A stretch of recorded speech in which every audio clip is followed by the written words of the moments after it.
Good afternoon and welcome in to Main Street Sports Today, presented by Mid-Tennessee Bone and Joint. I'm Chris Yao, he's Maurice Patton, and we are excited to come to you from the Lee Company studio here in Columbia. What a great day we have, a fantastic afternoon planned, talking a lot of sports. It's going to be a lot of fun, huh? Yeah, we got a lot going on today. Looking forward to it, actually. Coach's Corner, we're going to bring in Will KRIESKY.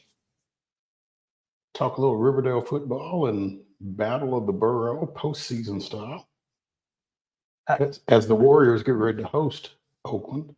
That's right. It's going to be a lot of fun. Yeah. Talking to Will and getting his thoughts on what's going on in the playoffs and getting a chance to host his crosstown rivals in the playoffs, which doesn't happen very often. Right. So it should be fun. We'll also talk with Murray County Public Schools athletics director of nursing. He's got about 4 ties. Yeah, but there's only one that we're really concerned with. I don't know. We have had some injury questions of late. Who knows?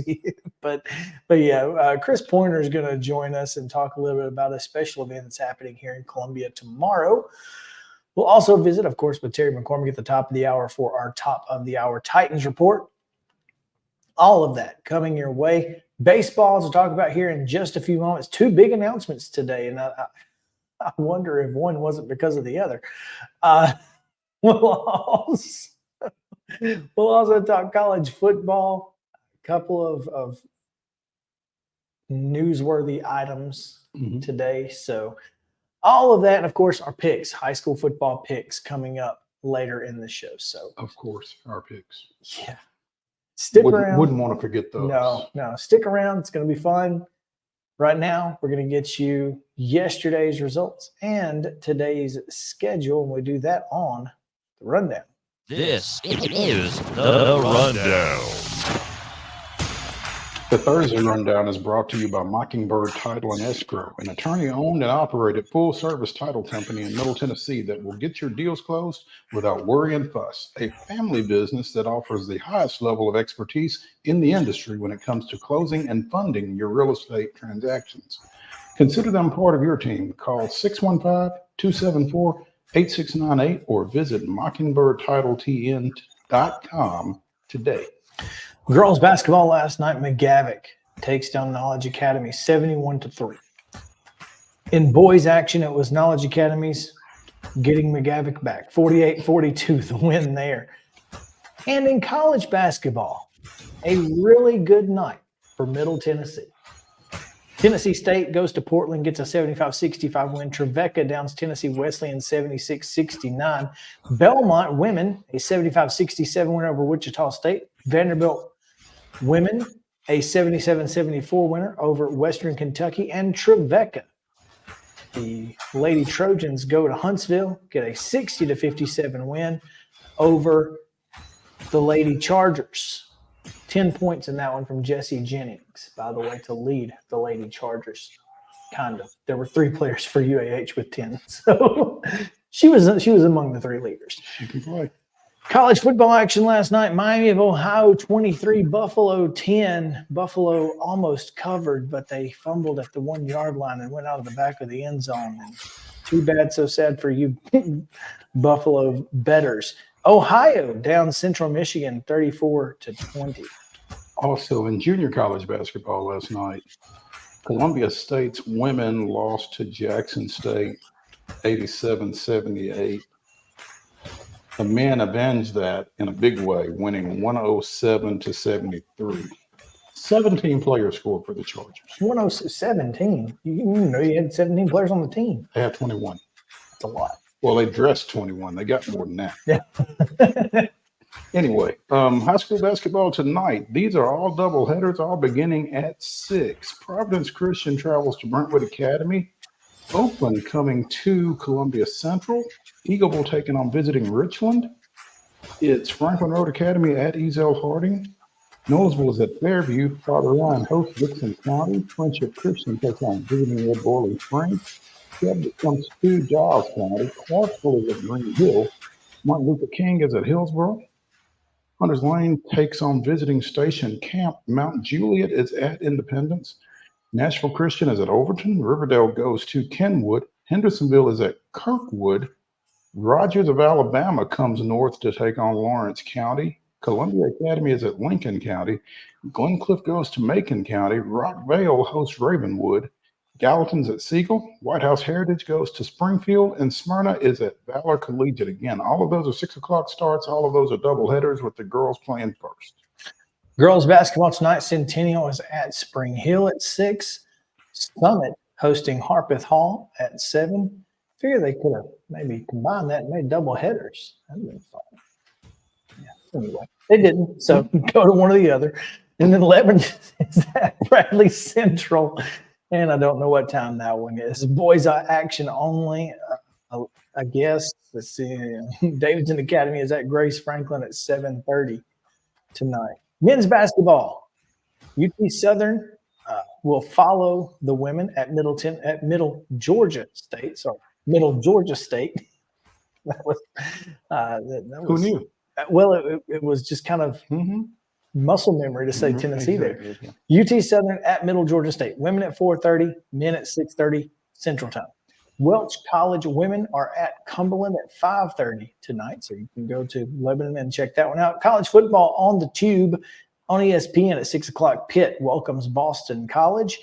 And NFL action is Thursday Night Football on Amazon Prime at 7:15. The Ravens will play host to the Bengals. And that's your rundown.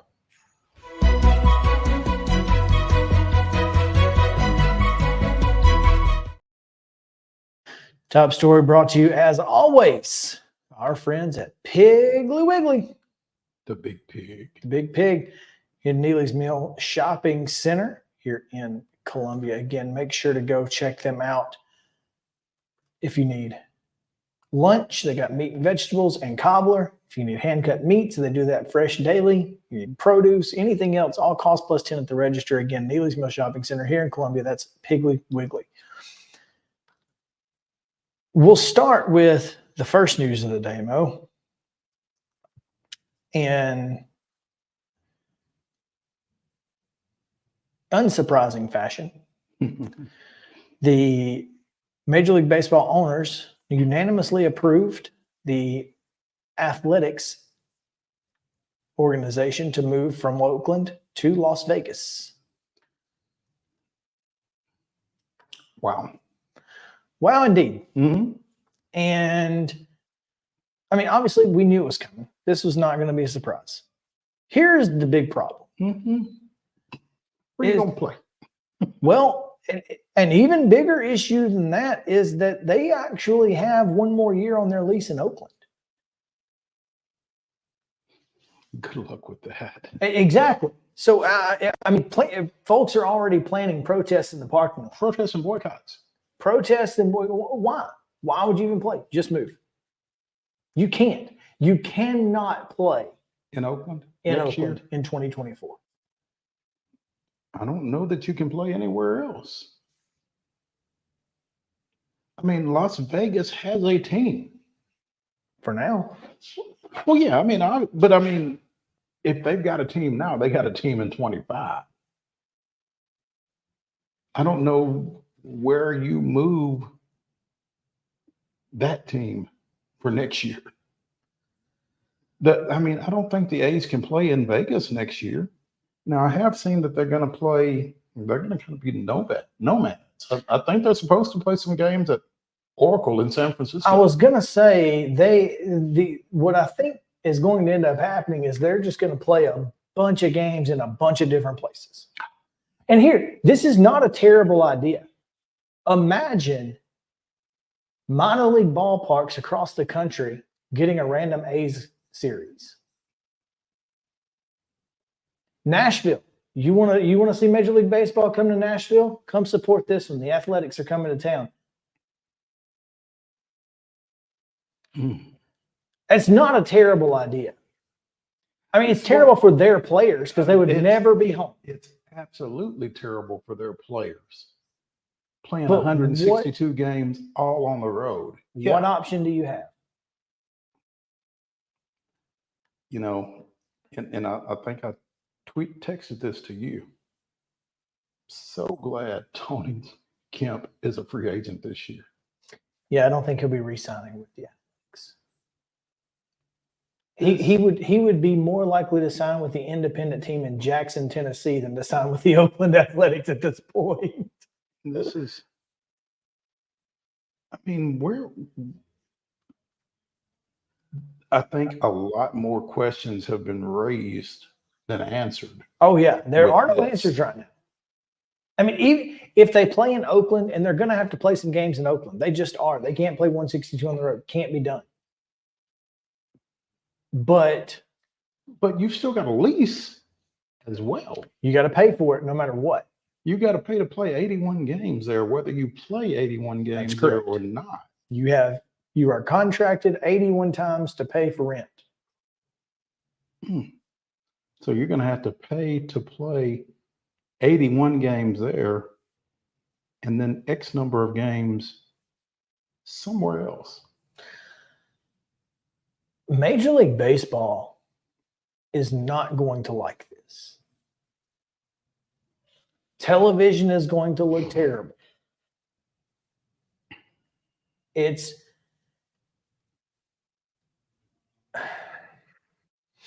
there's anywhere that you can move the Las Vegas AAA team, you have to.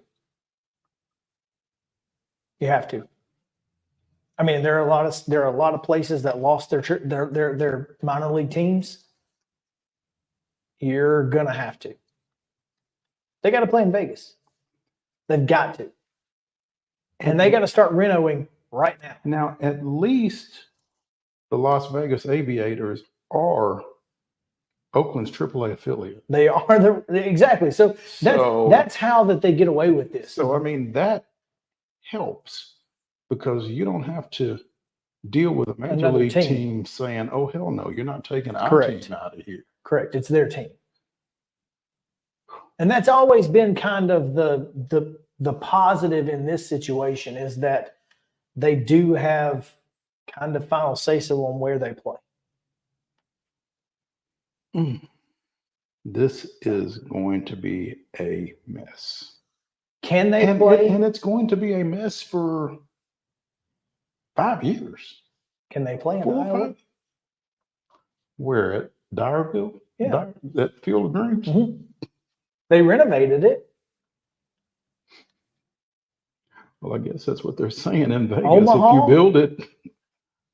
They've got a team too, though, don't they? They have a team that plays.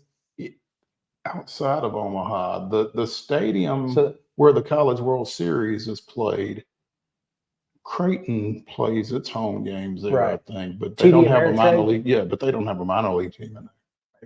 maybe that's an option. The Omaha A's. Goodness gracious. I mean, literally, this is the weirdest thing that I think I've ever seen. A team relocating without having a place to go. The weirdest thing you've ever seen in Major League Baseball, because it happened here in football. That's true. It did. But at least they had an idea of what they were going to do. Yeah.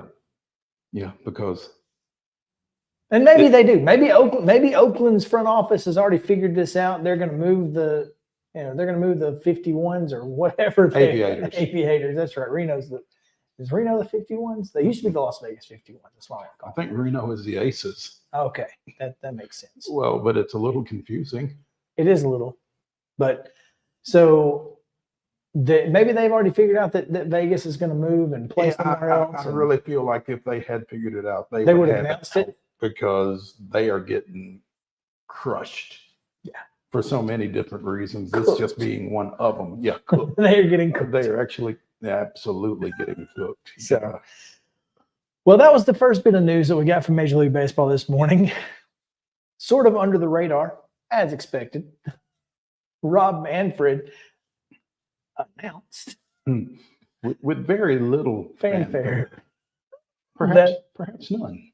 that the city of it, or I'm sorry, the Atlanta market will host the 2025 Major League Baseball All-Star Game. Cobb County will host the Major League Baseball The All-Star. at Braves Truist Park. Yeah. And the Braves put out a little, statement, and Manfred just kind of said it. It was kind of like, oh, by the way, this is happening. I don't know which one they did because of the other. I don't know if they put the Braves All-Star Game out to try and take a little bit of heat off the A's, or if they announced the A's this morning so that when they announced the All-Star Game, there was going to be less hate there.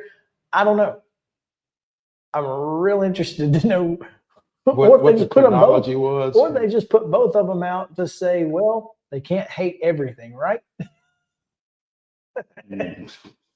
You underestimate. But yeah, so but I mean, largely, for Braves country, obviously, largely accepted. Yeah, but you're still going to hear about, we should have had it 4 years ago, blah, blah, blah, blah, blah, blah, blah. So, but yeah, should have never taken it away, and that's what you're going to hear, and this, that, and the other. But at this point, just be glad you got it, because of the 4 cities or the 4 areas that were being considered, the Atlanta Braves have hosted the All-Star Game most recently. That's right. So be glad you got it. The other 3 had hosted almost consecutively. Mm-hmm. The other 3 had hosted in a 4-year period. Yeah, it was nearly 30 years 90, ago. 91, and 93. I think that's what we decided. The Cubs in 90. 89, 90, and 92, I believe. Yeah. Either way, it was that era, mm-hmm. and it was Baltimore in 1 year, Cubs in another, and Toronto in like 92. It was crazy.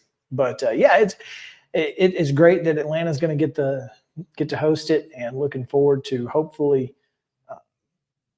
a great weekend or week of experience, and with a bunch of guys on the team.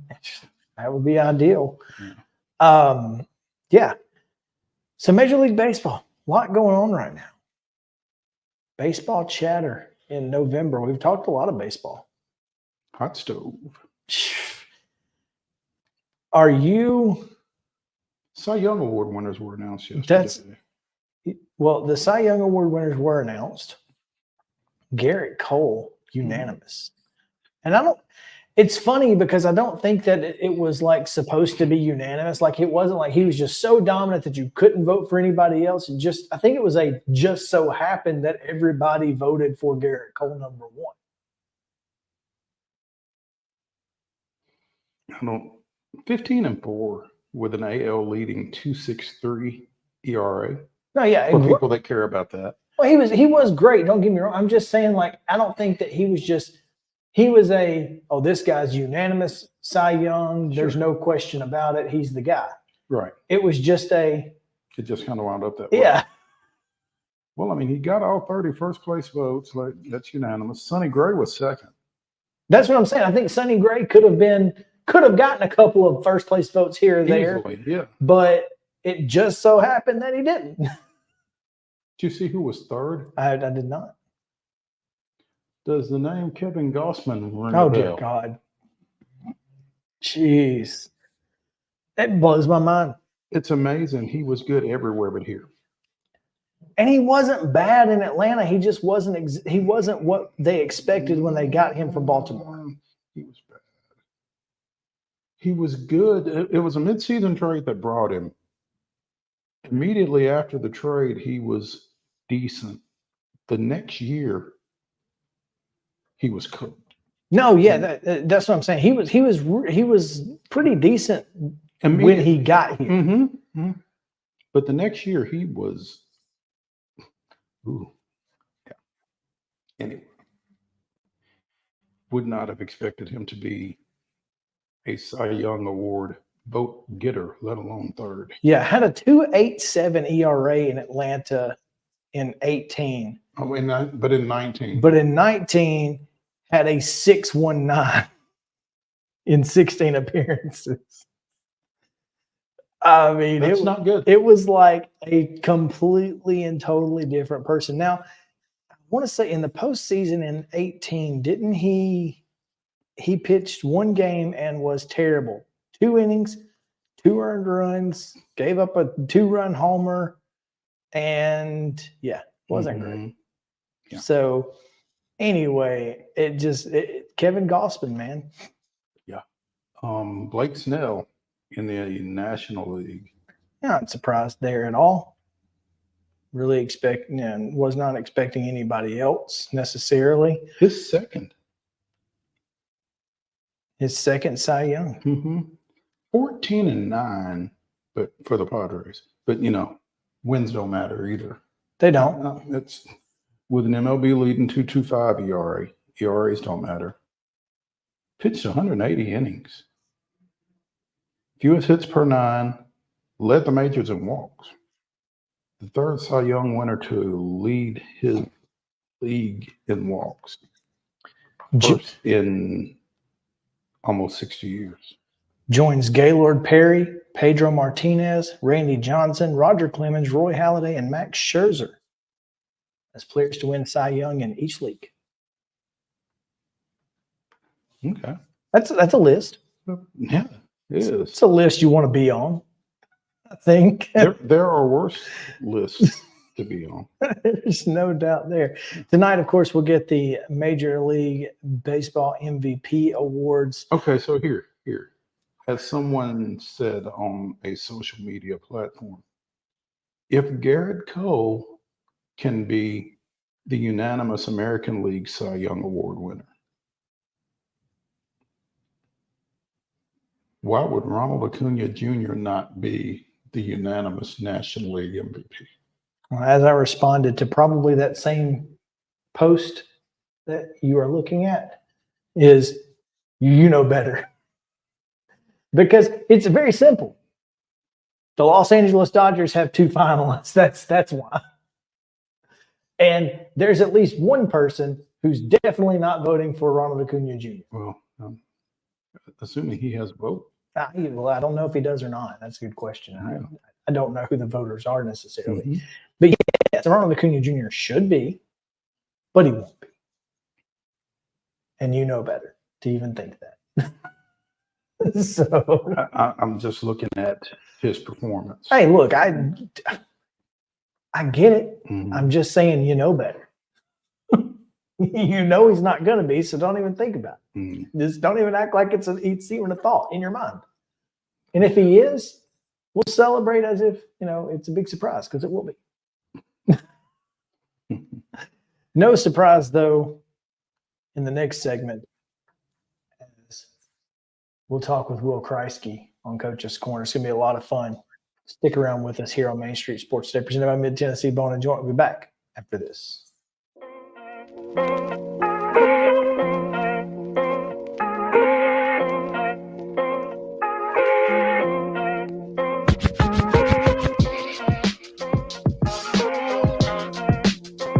Mid-Tennessee Bone and Joint treats your orthopedic injuries and existing conditions. Our trained physicians will get you back in the game faster. Contact us at 931-381-2663 or www.mtbj.net.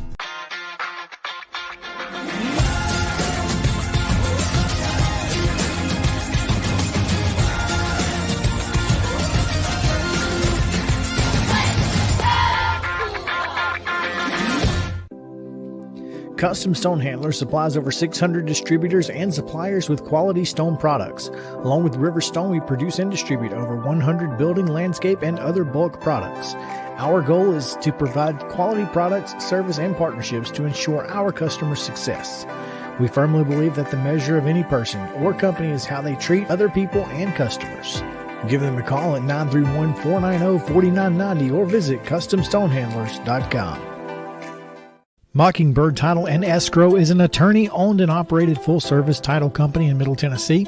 We get your deals closed without worry and fuss. We're a family business that offers the highest level of expertise in our industry when it comes to closing and funding your real estate transactions. And it's a job I really love. I'm passionate about this. I'm enthusiastic about this. I like to think we're pretty well-rounded and can deal with a wide range of needs and a wide range of clients. Call 615-274-8698 today. With Lee Company technology, the best handymen are hands-off. Lee Company techs have been using visual findings and other smart technology tools for years to add transparency and virtually take customers along. You see what we see, whether we're in a crawl space or on a roof. With Lee Company, technology helps us help you, no matter what's happening in the world or at your house. Piggly Wiggly, located in Neely's Mill Shopping Center, is Columbia's locally owned and operated Cost Plus 10 grocery store dedicated to serving the community with low prices and smiling faces. Piggly Wiggly offers fresh, hand-cut meats daily, as well as daily hot plate lunches from their deli counter. You're certain to see smiling faces and a helping hand when you're here at Piggly Wiggly. Come by and check out our fresh produce, high-quality meats, and more. Down home, down the street, we'll see you at the Pig. Mid-Tennessee Bone and Joint has been the official sports medicine provider for Murray County Schools for more than 40 years. We specialize in orthopedic service, and our Ortho Quick Walk-In Clinic lets you bypass the ER. Visit us online at www.mtbj.net.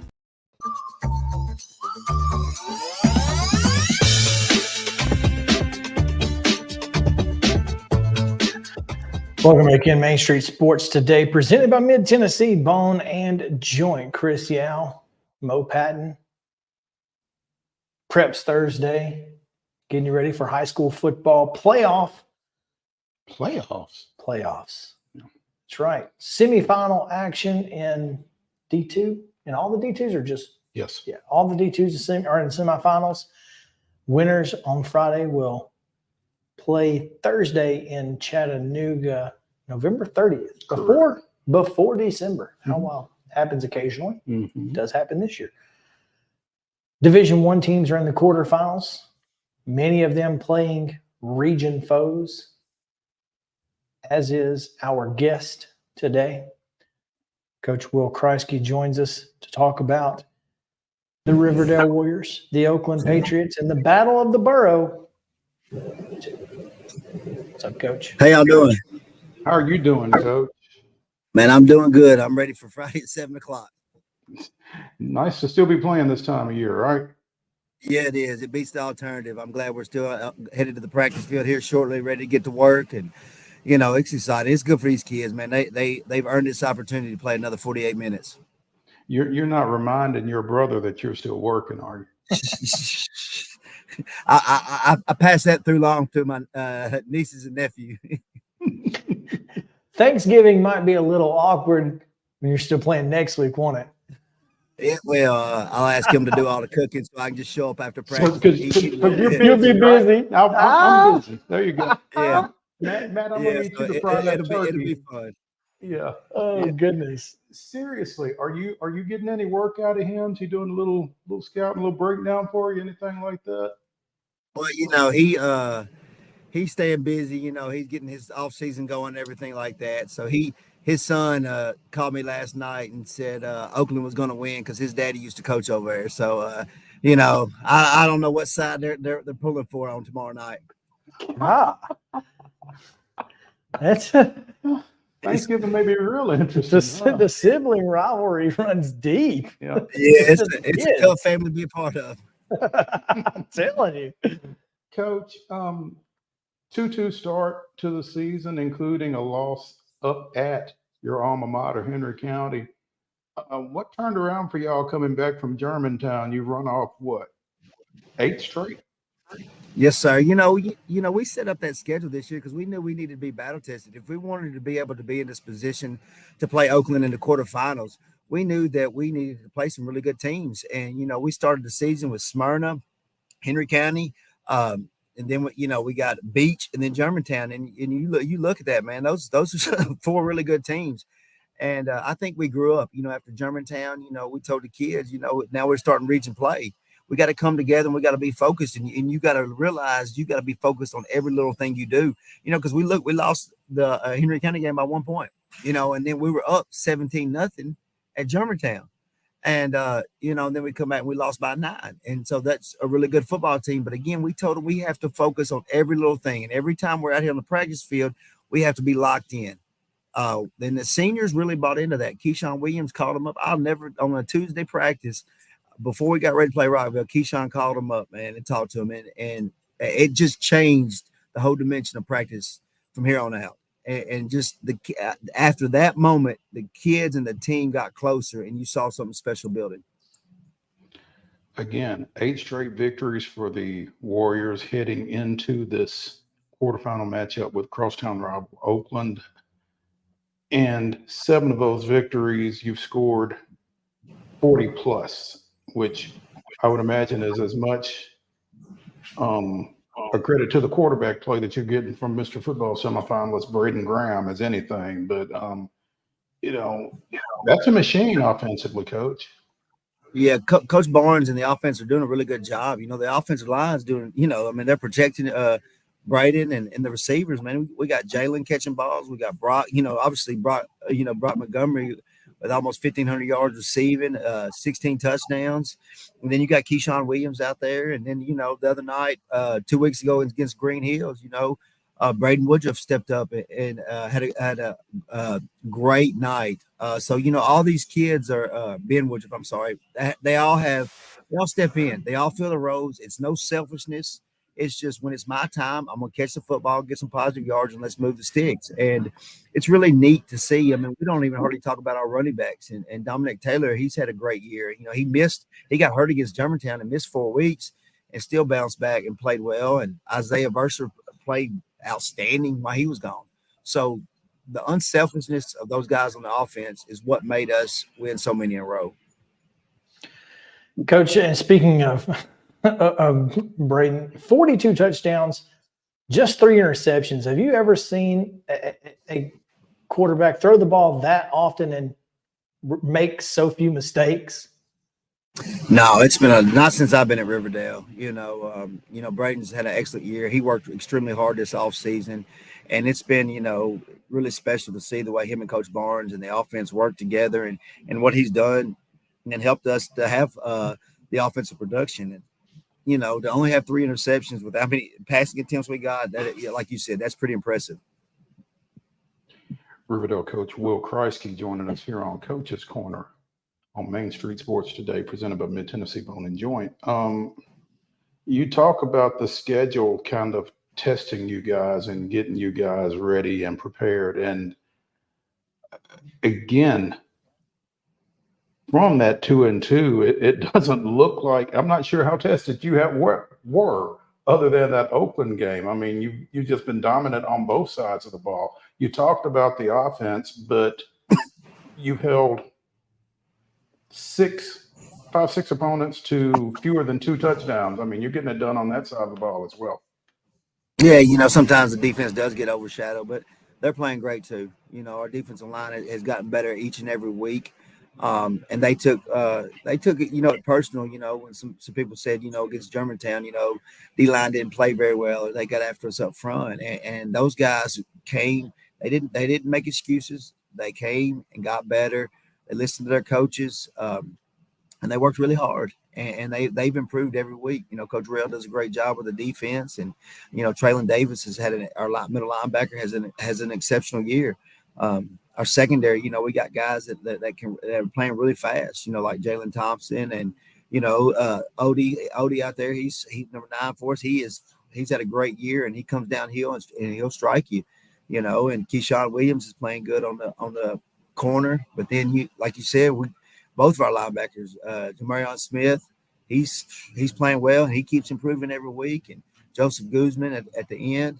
So all those guys have worked really hard. And the first 4 weeks, we didn't have Ryan Edmiston, one of our outside backers. And, you know, that's not an excuse. He just wasn't ready to play. He had a high ankle sprain. And when he got better, and you can see the last 4 weeks, he has played exceptionally well. And just like we expected him to play this year.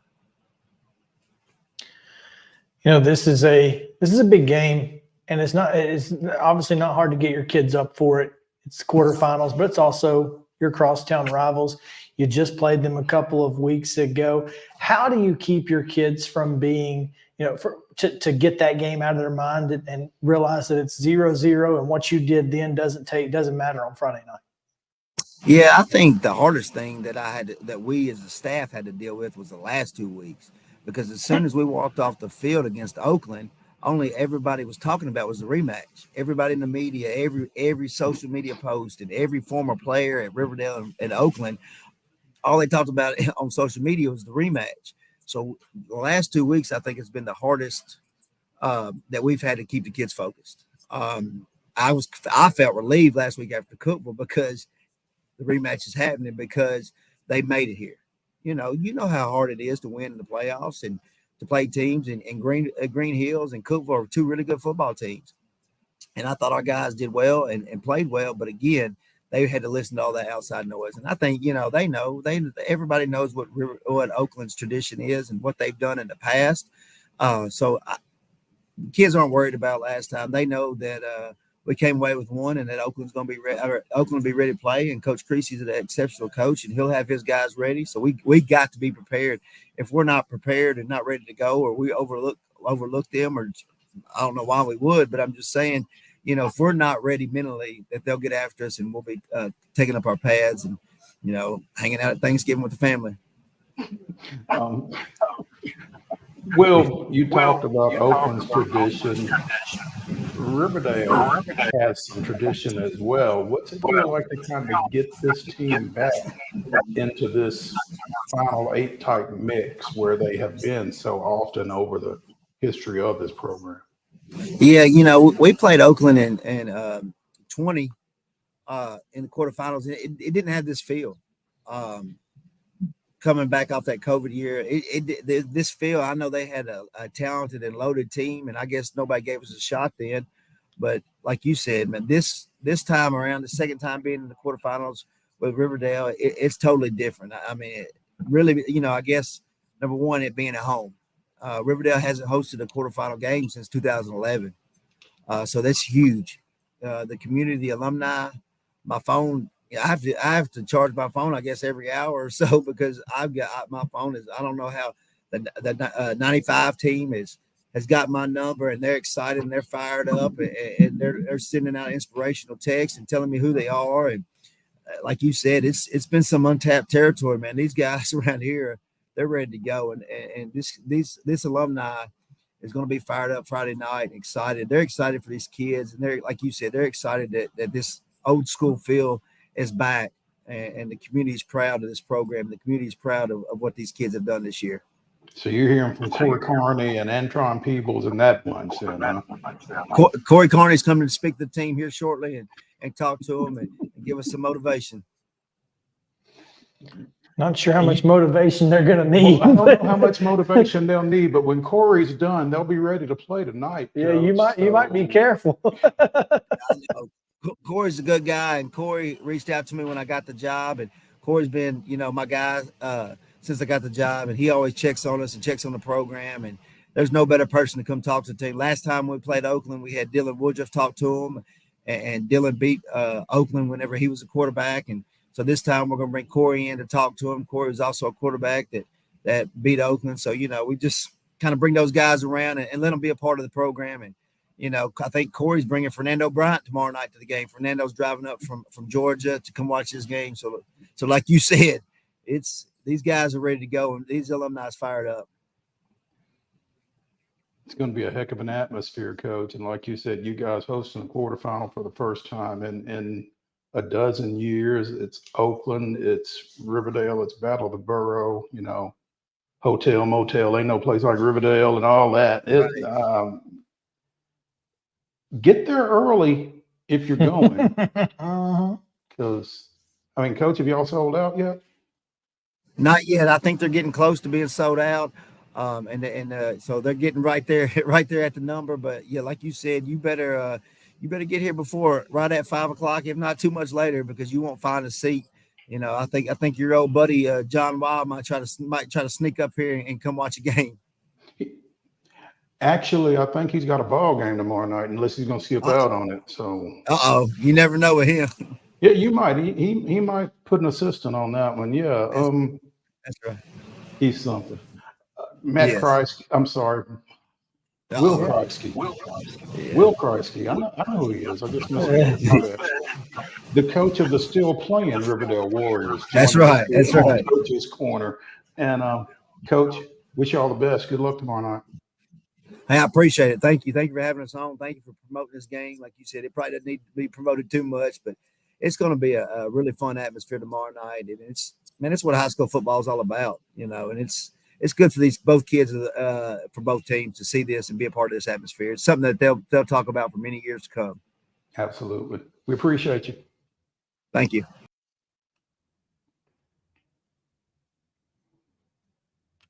You all right over there? Yeah. Yeah. I was gonna wait just a little bit before giving this statistic. Okay. Will's trying to figure out how to get off, but the last time Riverdale beat Oakland at home was in 2011.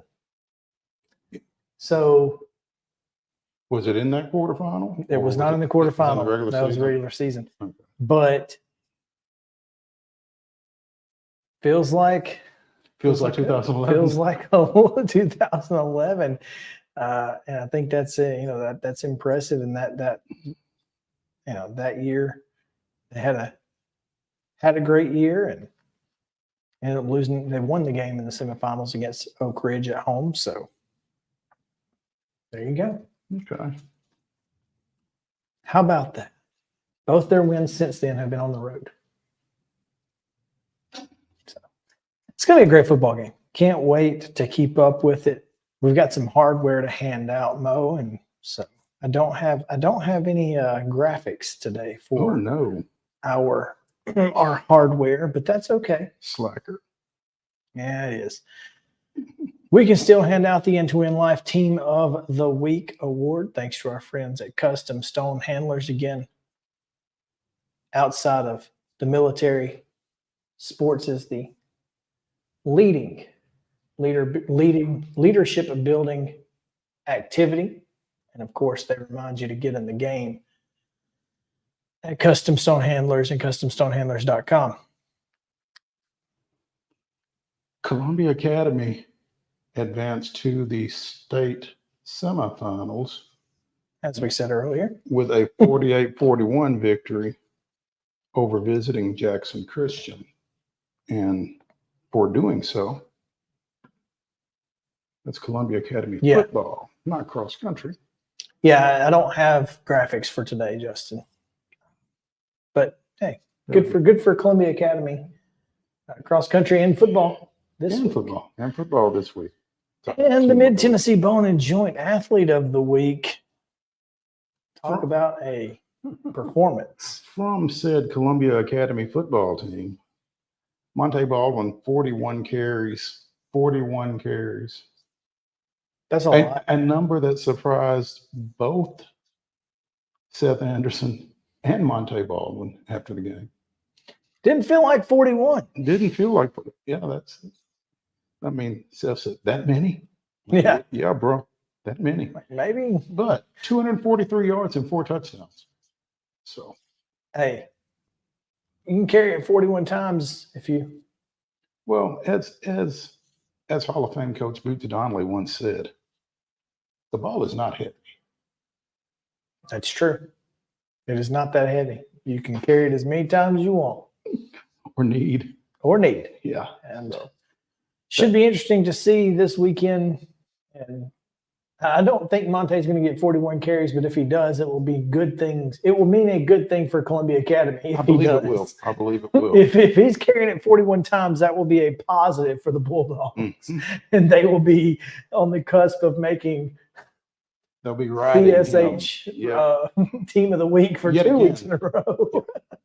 We'll have graphics next week, probably. Yeah, there we go. But stick around. College football conversations taking place. Two-pack has some things to talk about. Jacksonville State and JMU's waivers were ruled on last night for postseason, and the Big 12 and WWE have announced a partnership, and we'll talk about that as well right after this. Main Street Sports Today. Stick around.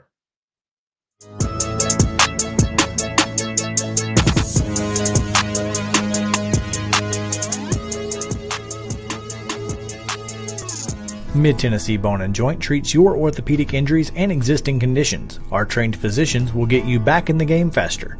Contact us at 931-381-2663 or www.mtbj.net. With Lee Company technology, the best handymen are hands-off. Lee Company techs have been using visual findings and other smart technology tools for years to add transparency and virtually take customers along. You see what we see, whether we're in a crawl space or on a roof. With Lee Company, technology helps us help you, no matter what's happening in the world or at your house. Jones & Lang Sporting Goods here in Columbia has been outfitting teams, officials, and anybody else from T-ball to college for 50 plus years. Be sure and check them out at 931-388-8060 or online at jonesandlang.com. Jones & Lang Sporting Goods, the look of a winner. Zion Christian Academy, zioneagles.org or 931-388-5731. You can schedule your appointment. Go tour their campus. It is beautiful over there, and you're definitely going to want to see it. Again, it's zioneagles.org. Give them a call, 931-388-5731, and schedule your tour today. Mockingbird Title and Escrow is an attorney-owned and operated full-service title company in Middle Tennessee. We get your deals closed without worry and fuss. We're a family business that offers the highest level of expertise in our industry when it comes to closing and funding your real estate transactions.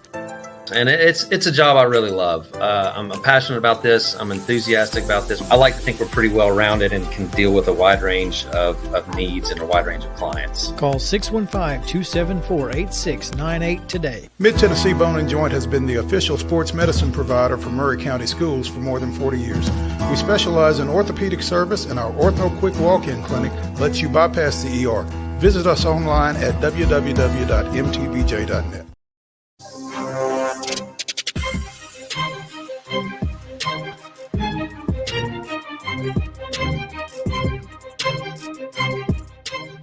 Welcome back in Main Street Sports Today, presented by Mid-Tennessee Bone and Joint. Chris Yao, Mo Patton, and we are just coming up on the top of the hour where we'll have Terry McCormick in the Daily Titans Report and Chris Pointer.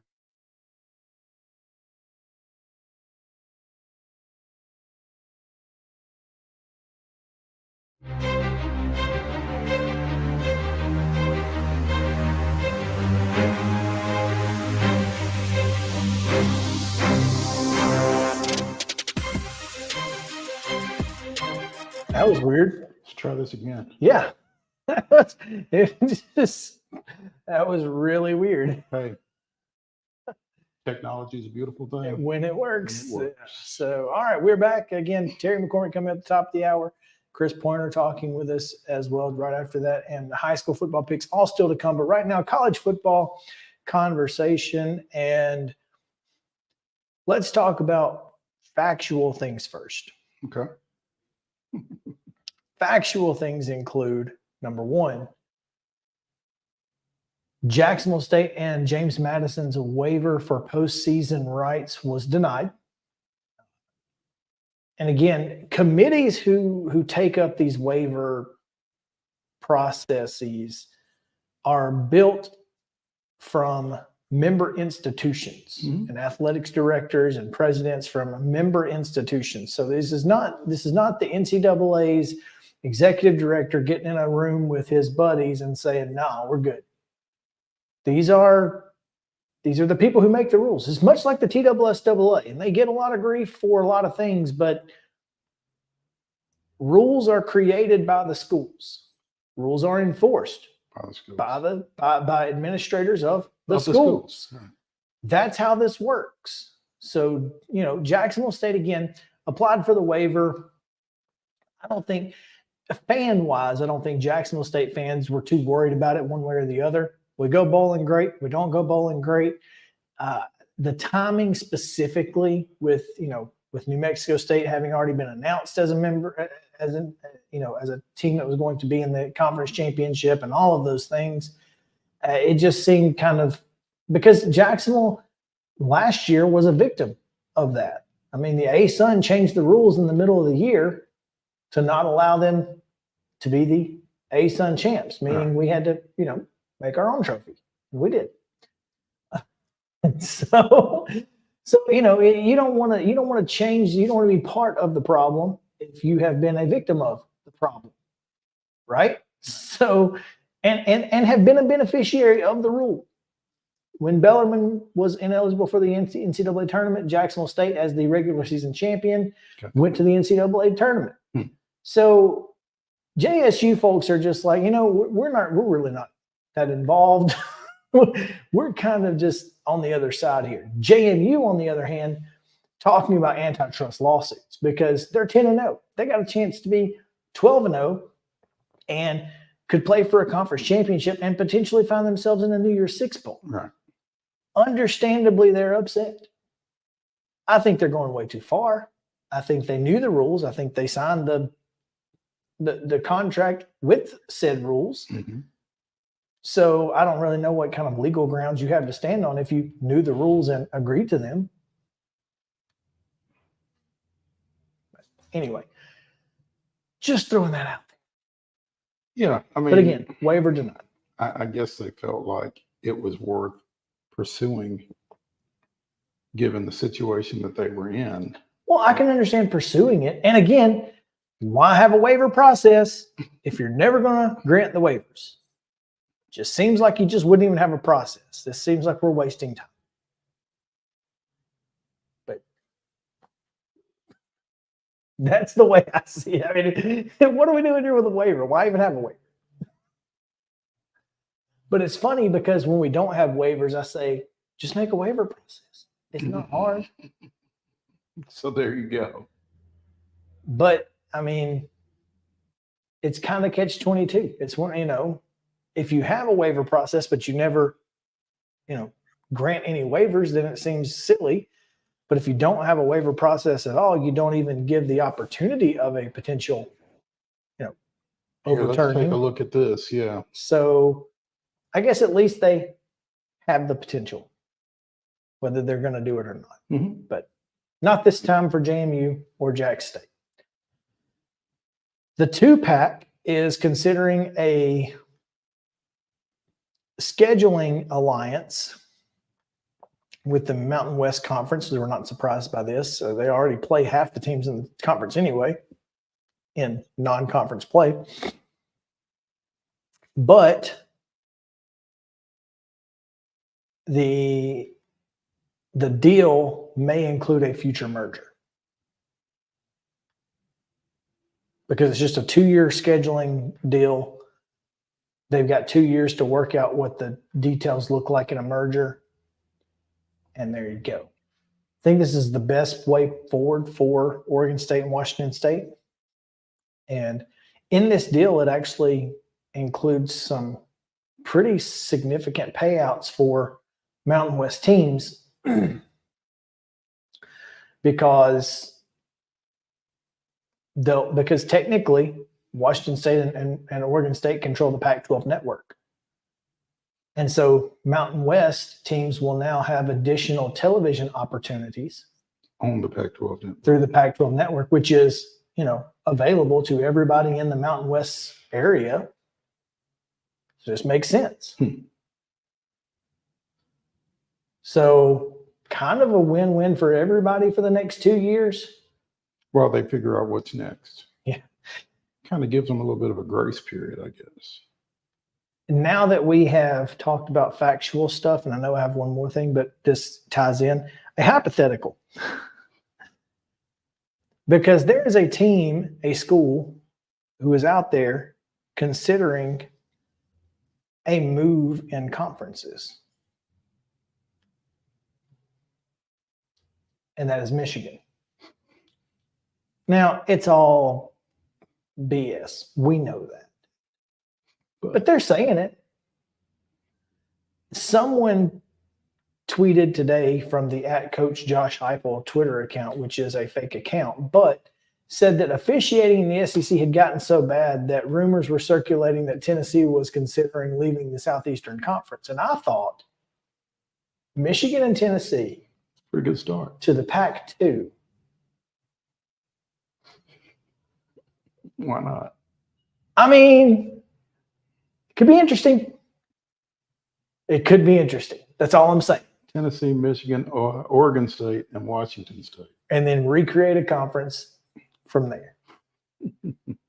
Tell me that wouldn't be kind of crazy, but also like, hey, it would be a heck of a basketball and baseball conference. Could you imagine baseball? Oregon State, Tennessee, and Michigan. That's a pretty good baseball conference. Poor Washington Yeah, State. Washington State's kind of just out there. Yeah. But yeah, it was just a hypothetical. And I thought, wouldn't that be interesting? Things that make you go. Exactly. And finally, the last thing, Big 12 and WWE have come up with a partnership, Mo. Have you seen the partnership? No, I haven't. Chris Vanini, I believe, has it from The Athletic. And I'm not sure if he has 2 N's. He does. Well, actually, it's 3. Well, 2 in a row. Let's see here. It's a championship belt will be presented by a WWE wrestler to the game's MVP. A co-branded WWE Big 12 logo will be on the field, and it looks like this. And there will be collaborative merch. Oh, goodness. Here's the worst. Here's the bad part is that Oklahoma will not be involved, and Jim Ross is no longer with WWE. But boy, that would just be fun. Dr. Death Steve Williams played at Oklahoma, as did a couple others. Chief Wahoo McDaniel. Gerald Briscoe was an Oklahoma State grad. So you got some Big 12 WWE legend ties. Now, I don't know if there are any current, but this may be, and I said that it makes perfect sense as the Big 12 championship game will be scripted for Texas to lose. There you go. So, yeah, exactly. But yeah, Big 12 WWE. If there's not a wrestling match at halftime, what do we do? You got to have a match at halftime, right? And I guess I just felt like that was A given. Yeah. Apparently, it's not on the list of things that Vanini has. Now, it may be. I don't know. But Well, maybe he didn't put it on the list because it's a given. there you go. Let's. Opponents yet to be determined. In the WWE. It's got to be a battle royale, right? Oh gosh, that'd be great. Throughout the week leading up to the championship game, superstars will be prominently featured and integrated In addition to the championship title belt presentation, superstars will participate in the Big 12 Conference community events, pregame hospitality, and the game's official coin toss. That's where your wrestling match starts, at the coin toss. Oh, just Yeah. so you flip the coin real high so everybody looks up, and then you get them right in the gut. Grammy Award-winning artist and hip-hop icon Nelly will perform during the first ever football championship halftime show. So it will not be a wrestling match. It will be, in fact, Nelly.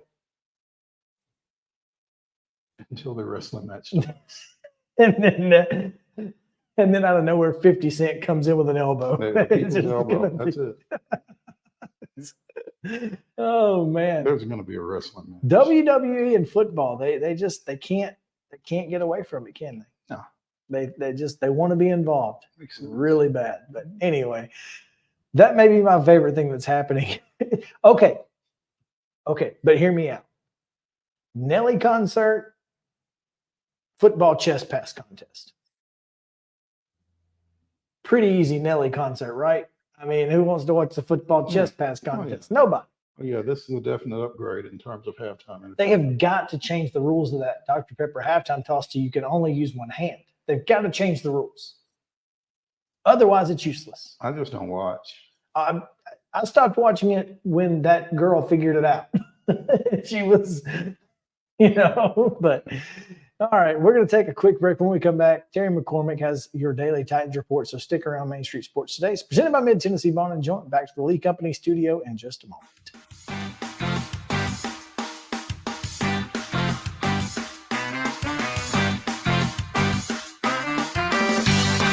This Christmas, Give a Little Nashville needs your help to bring joy to children in need. We'll be hosting toy drives during the holiday season, so please donate toys for kids of all ages. On December 3rd, join us for our Cocktails with Santa red carpet event, where you can mingle with other supporters and enjoy festive drinks and food. Together, we can make a difference in our community this holiday season.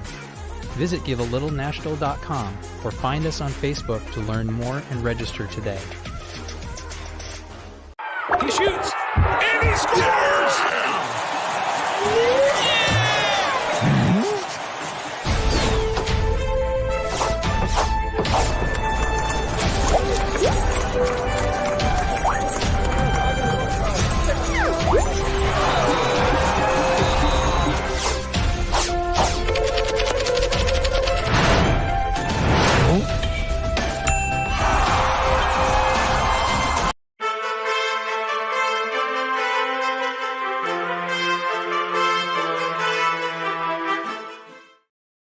Welcome back in Main Street Sports Today, presented by Mid-Tennessee Bone and Joint. Chris Yow, Mo Patton, and time now for Terry McCormick's top of the hour Titans report. What's up, Terry? How are you guys? It is your daily Titans report, and it's always powered by Zen Sports. Titans aren't through making moves on the offensive line. After we got off the air yesterday, word got out that they brought in a guy from the Carolina Panthers named Calvin Throckmorton. Now, that name's fun to say. It's not really fun to type because it's a lot of letters, but it is fun to say. He was actually a starter for the Panthers, started 7 games this year for them. So a little surprised that he was turned loose and put out on the street. He had previously been with the Saints. Probably going to slot in as a backup guard and behind Skoronski and Brunskill, ready to go in, Because God forbid he play guard and Skoronski play tackle. God forbid. Sorry, we got to get on. Yes, I know. I knew you were going there. I knew you were going there. And I've been saying it too. I've been saying it as well, but it certainly looks like they are hesitant to put Peter Skoronski there at the tackle. Resistance might be more like it. Yeah. It looks like Dylan Radins is going to be your left tackle this week, or Jalen Duncan, who's probably going to be the swing tackle. But, I guess the only thing that I can see for not doing it is that they don't want to mess up Skoronski, who's, a rookie, and they don't want to put him somewhere where he hasn't played yet this year, even though he played there for 3 or 4 years in college. But I'm with you. I think at some point you need to take a look at him there and see what you got, because it might solve the left tackle problem. And that way you wouldn't have to spend a first round pick on a left tackle next spring. Exactly. You might be able to go get somebody like, say, Marvin Harrison Jr. It's a lot cheaper to fill a guard position than it is to fill left tackle. Oh, there's no doubt about it. I mean, your left tackles, are probably the second highest paid guys on a team because they're charged with protecting the highest paid guy on the team, which is your quarterback generally. So to me, they keep moving pieces around and adding here and there, but they continually resist the one move that I think everybody wants to see, which is sliding Skoronski out to left tackle just to see what he is. To the degree that anybody's paying attention to the offensive line anyway. Is that the reason? And because, I mean, we say this so often, players play because they were drafted and, GMs don't want to be wrong. And so, you got to play the guy or whatever. But, are they just being bullheaded about it? Well, if we do this and it works, we're going to look like idiots. The social media is going to look like geniuses, and they're all going to think that they know everything. And which, hey, by the way, we already know everything on social media. I don't know what you're worried about. I know you know this stuff, but everybody on social media is right at all times. Terry, there you go. That is it. I'm sorry, what was that, Mo? I said, surely it's not that they are just that afraid of being wrong. I mean, it's got to be. You're right. There evidently has to be something that they either see or don't see in Skoronski that says, he's not a natural fit at left tackle. Now, I don't know what that is, and I'm sure we'll probably never be told what that is. But evidently there has to be something in their thinking that says he's a better fit at guard than he is at tackle. But, they've exhausted all the other possibilities. They've gone through Dillard, they've gone through Petit Ferrer, now they're on Radens. If Radens and Jalen Duncan don't pan out, there really aren't a lot of options left except just wait till next year. Meanwhile, wait till next year. That's what we like to hear. Hold up. Scrolling through Twitter as I am wont to do, both Adam Schefter and Cameron Wolf have tweeted in the last 30 seconds. Dolphins have waived wide receiver Robbie Chosen. I don't know who Robbie Chosen is, but there's got to be a joke there. Right? If he doesn't wear number 1, he used. I think he used to be Robbie. I think he used to be Robbie Anderson, who played for the Jets. Who's a pretty good receiver. He was a pretty good receiver when he had that name. Yeah, well, look, the Titans could use some help, and the Dolphins already waived a cornerback that they got in return for Noah Igbenogany from the Cowboys. I'm glad you pronounced that instead of me. Well, I've been covering him in high school. Noah is gone. That dude went to the Dolphins and then got cut. So there's a couple of folks that can't play for Miami that I think can help the Titans right now. If a guy who played for Carolina can help us, those two guys can help us. The Dolphins can. You would think. But hey, man. That's why Rand Carthon's getting the big bucks as GM and we're not. There we go. Yeah. On that, tell us about Zen Sports, Terry. All right. Let's talk about Zen Sports, where you have a chance to make your own big bucks. You've been hearing me talk about Zen Sports, the new sports betting app exclusively in Tennessee the last few months. And I'm excited to share with you some big news. Now, when you sign up for a Zen Sports account, you will receive up to $1,000 no danger first wager. That's right. When you place your first bet in Zen Sports, you can be reimbursed for the amount of your first bet up to a $1,000 maximum if the bet loses. And there's even more good news. Zen Sports is rolling out its brand new VIP rewards program. This VIP rewards program will allow top-tier customers to earn more bonuses, comps, and perks. VIP program is by invite only. So if you feel your Zen Sports play qualifies for VIP consideration, then check out the program details and apply at zensports.com/VIP. No other sportsbook will offer you a premier sports betting experience with 24/7 top-tier customer support and faster withdrawals than Zen Sports. So what are you waiting for? Get going and download their app at zensports.com today. Zen Sports, betting just got better. Gambling problem? Call 1-800-889-9789. Terms and conditions apply. Must be 21 and older and in Tennessee to bet.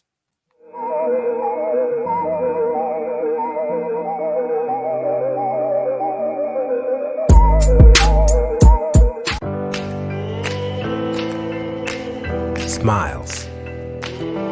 These are the healthy smiles of real Delta Dental members. Folks with access to the nation's largest network of dentists and low-deductible plans with 100% preventive care coverage, all backed by over 65 years of expertise. Go online or give us a call to learn about affordable individual plans that meet your needs. 1-855-844-0445. Since 1975, Mid-Tennessee Bone and Joint Clinic has treated the orthopedic needs of Middle Tennessee residents. The trained physicians provide surgical options and minimally invasive options to treat all orthopedic needs. The walk-in clinic, OrthoQuick, helps you bypass the ER while treating sports injuries and acute needs Monday through Saturday. Visit MTBJ online at mtbj.net or on social media at Mid-Tennessee Bone Joint Clinic. This is Chris Yao with Main Street Sports Today. Every show, Mo Patton and I welcome friends from all across the sports landscape, from high school coaches and reporters to national, college, and pro sports personalities. You never know who might stop by for a chat. AP Tennessee Sports Editor, three-time Tennessee Sports Writer of the Year 2020 TSWA Hall of Famer. She covers the Titans, the Predators, the Grizzlies, college football, and hoops. Please make welcome Teresa Walker. Former University of Tennessee, former Team USA Olympian, ex-Cy Young Award winner, R.A. Dickey. R.A., did I miss anything? Man, that was sweet. Yeah, I need to listen to that before I go to bed every night. That was nice. Has 5 sports Emmys. That's not bad for the other guy in Wham, Ryan McGee. The other guy in Wham married the best-looking girl, Bananarama, so the other guy in Wham had a pretty good life. From preps to pros, we're taking on the sports topics you care about. Tune in across Main Street Media social platforms at 2 p.m. or on demand on your podcast distribution platform of choice.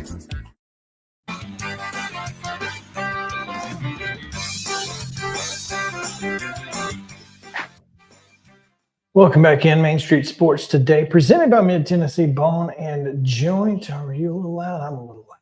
You're a little loud. All right. Well, you're always a little loud. Well, I try because it's – if you ever go back and watch our show, the commercials versus us, big difference. Mm-hmm.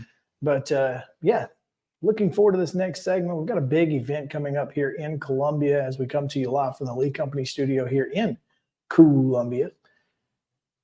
And not the first time in this, in Middle Tennessee that something like this has taken place, but,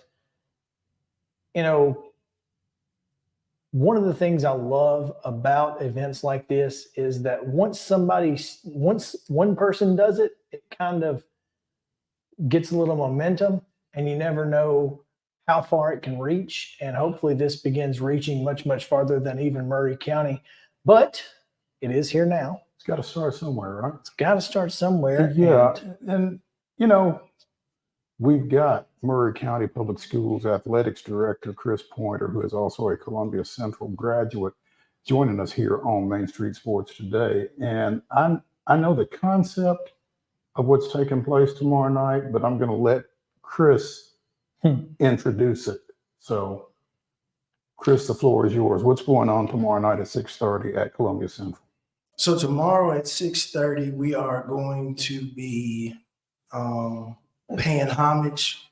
We're going to be remembering Carver Smith High School in, every imaginable way possible that we can think of to really kind of bring back to life, to reignite, if you will, that history, that passion, that love that this community had for that school. School opened up around January of 1950.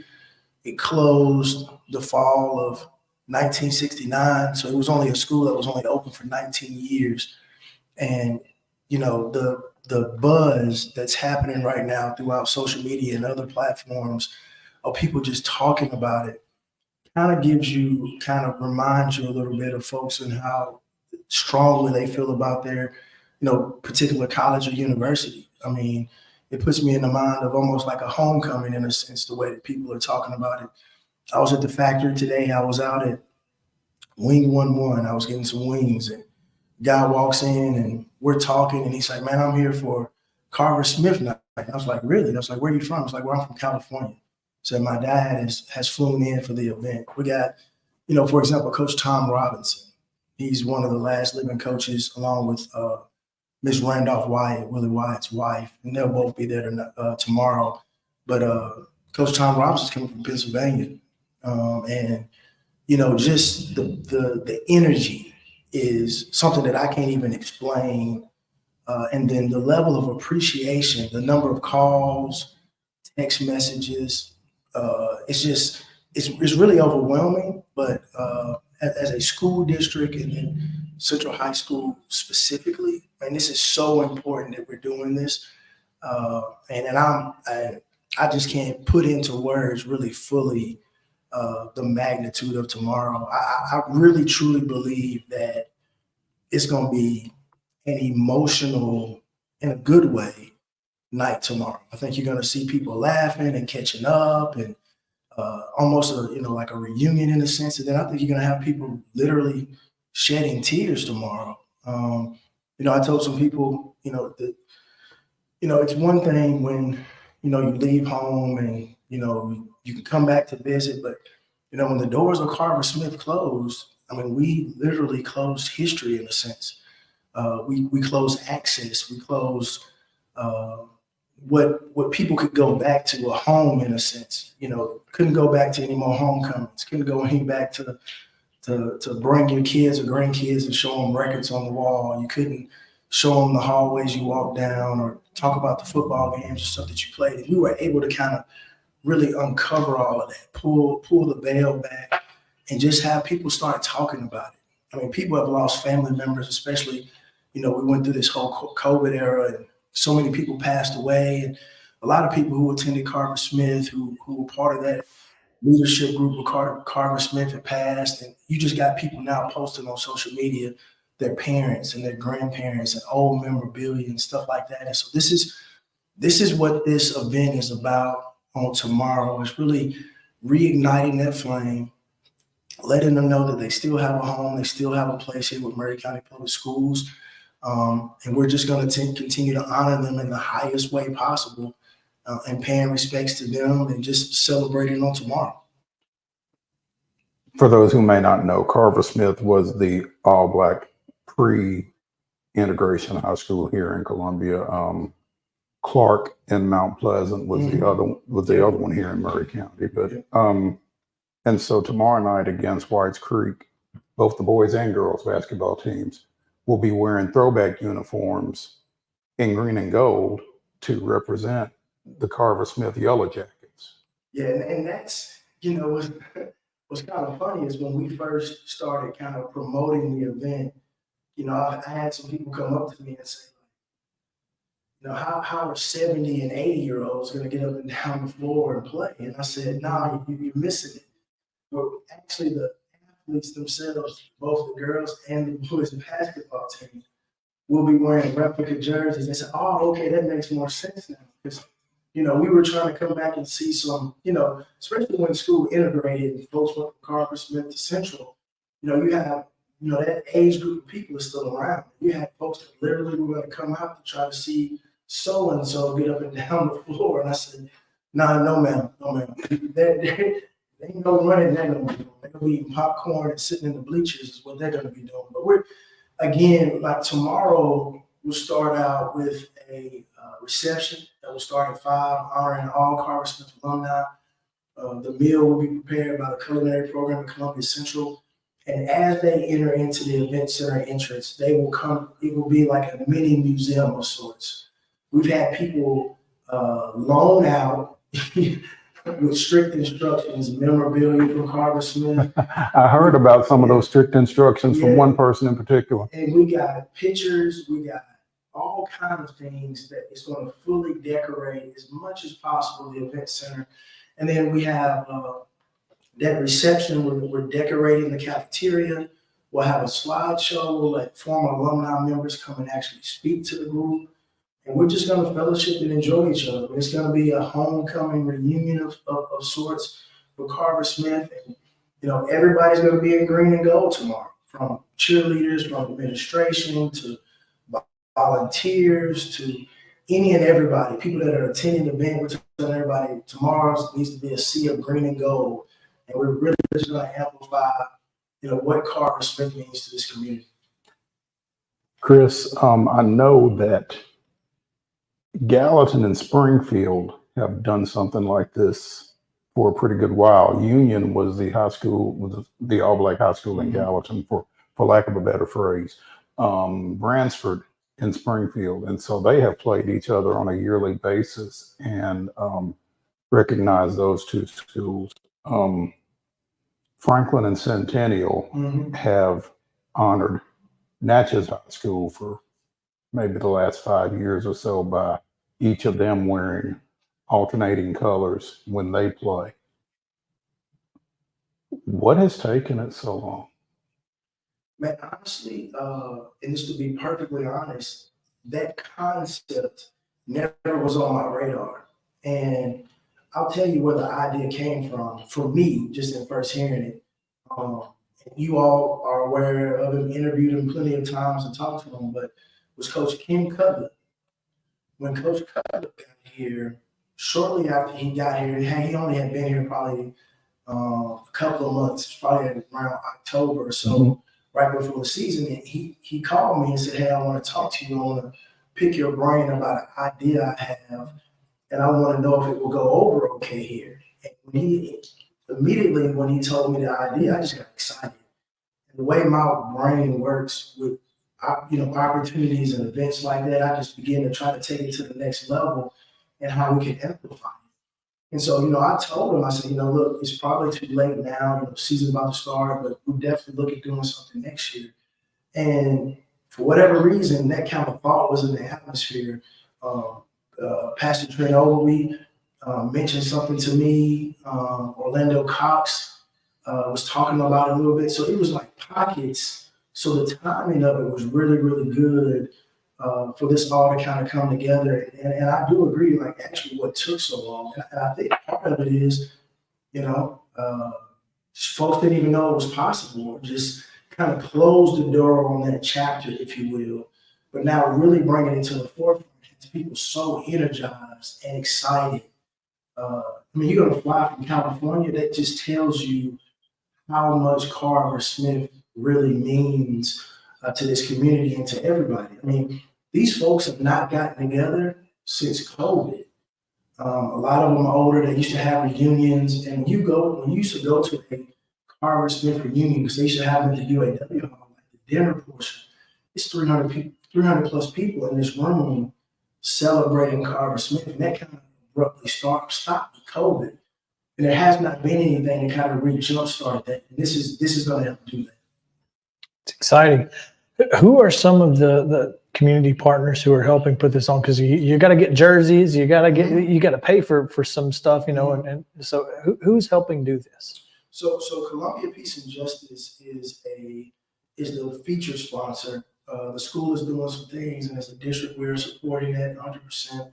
And Columbia Peace and Justice came out and wanted to be the sponsor for the event, and as a sponsor for the event, to carry the jerseys and some of the promotional materials and some of those things like that. And so it's part of the mission of Columbia Peace and Justice.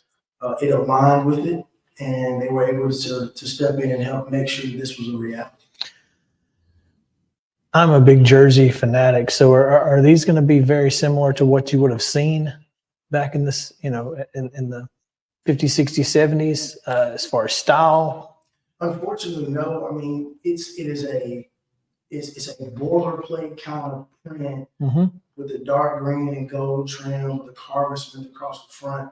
Now, the thing about Carver Smith is that they dressed and was in style. Like some of the basketball uniforms were so like over the top and creative, and the design and the intricacies and hand woven and stitched and all of that. And we would have loved to pull off something like that, because we did try to create like a replica button-up shooting shirt that we saw, and we could not match color patterns, or they didn't sell it in that color. So we went down to Jones and Lang, got a nice pro look jersey, something that's very movable for the kids and to move around in and use. And I mean, when those kids put that jersey on, the mindset shifted a little bit with the importance of putting that jersey on. So I'm asking this because it sets up a question. Is this a one-time thing, or is this something that you all expect to do on a yearly basis to continue to honor the legacy of Carver Smith High School? Yeah, this is something that will definitely be ongoing on a yearly basis. The hope is to include other sports that were prominent at Carver Smith, football, as well as potentially baseball as well, to be able to honor Carver Smith all year long in different sporting arenas and settings, so that individuals have an opportunity to come back home. Now, programmatically, do we do the big thing, just during basketball, or do we do it during football? That's a lot of different conversations there. And the hope is, again, talking about Clark and Mount Pleasant, that there's some sort of way to be able to incorporate everybody into that dynamic and conversation. And I'm hopeful that we can get to that place for all of us to kind of, and it may be some sort of double header. It could be some sort of Saturday contest. The teams aren't necessarily playing together, but the teams are playing other teams in those replica uniforms, what have you. But yeah, the goal is to continue to press this forward. And I think with the momentum and energy that has been seen because of this, and it amplifying to another level, that this will definitely be something that we continue. So then the kids aren't going to get to keep these unis in, huh? No, I've actually had people call and say, "Hey, where can I buy a jersey? I want to put one up." It was actually a guy in a restaurant said, "Hey, I want to put it up in my restaurant and just have it, just as a talking point, or just as history on my wall." I do understand that T-shirts will be sold at the game. Yes, sir. So there are a lot of people selling T-shirts throughout social media. Central High School has been inundated with phone calls. I went by there today earlier. The phone was ringing with people just calling about T-shirts alone. But yeah, there will be T-shirts there tomorrow. Columbia Peace and Justice will be selling T-shirts. T-shirts at $20 that they'll be selling them for. Central High School actually made up some shirts that they're giving the students and staff and all of that stuff. So there'll be plenty of shirts to go around. Get there a little early. You can go to the bathroom and change clothes, and be in your green and gold. So you can get it in advance. And then actually some of them are for sale right now in Needle and Grain, a local store here.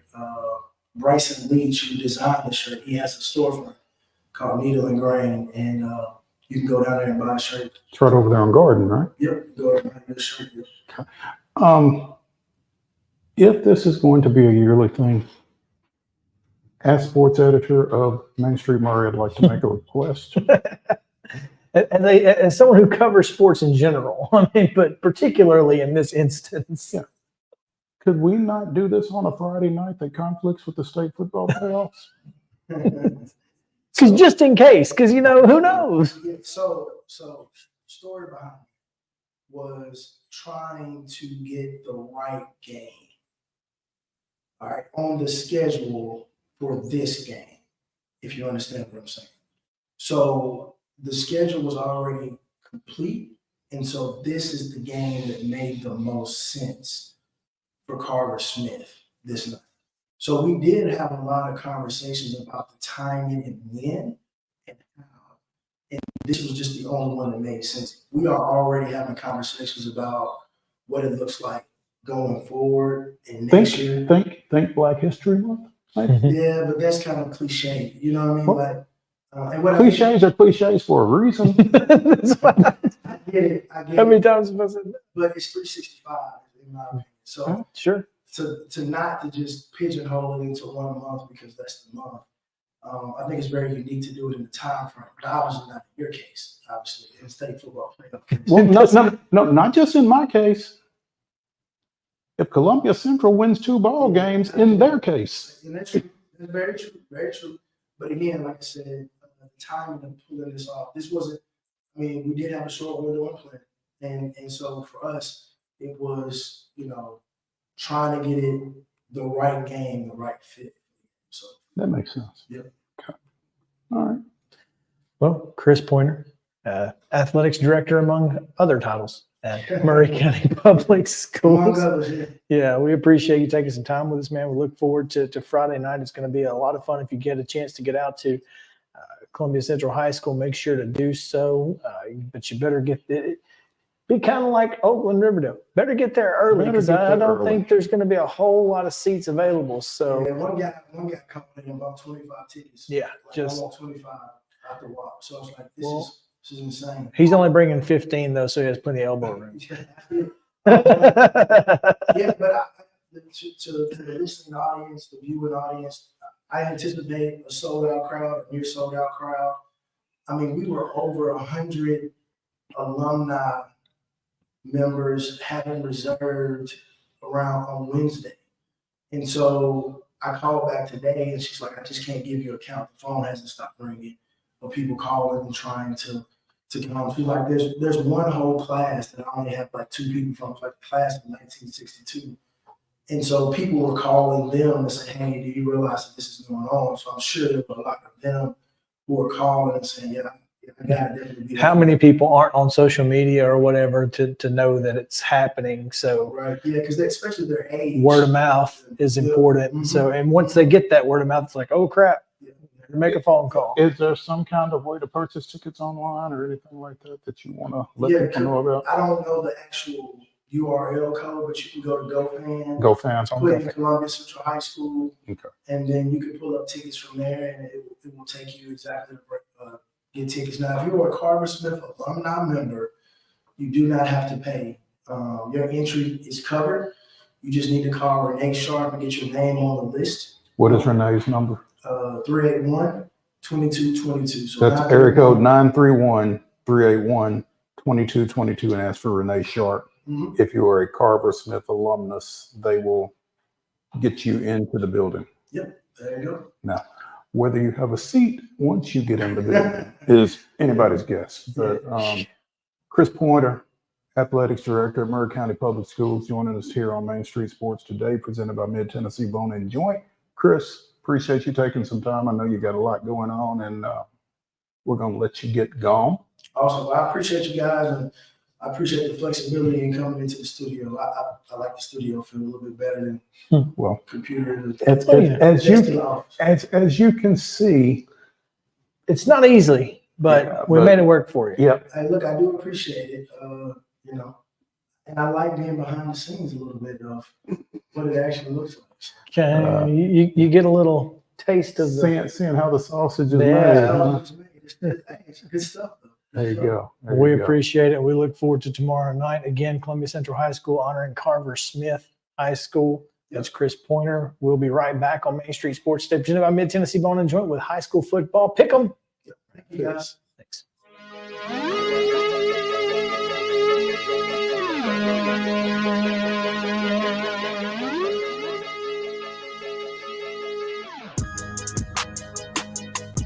Mid-Tennessee Bone and Joint treats your orthopedic injuries and existing conditions. Our trained physicians will get you back in the game faster.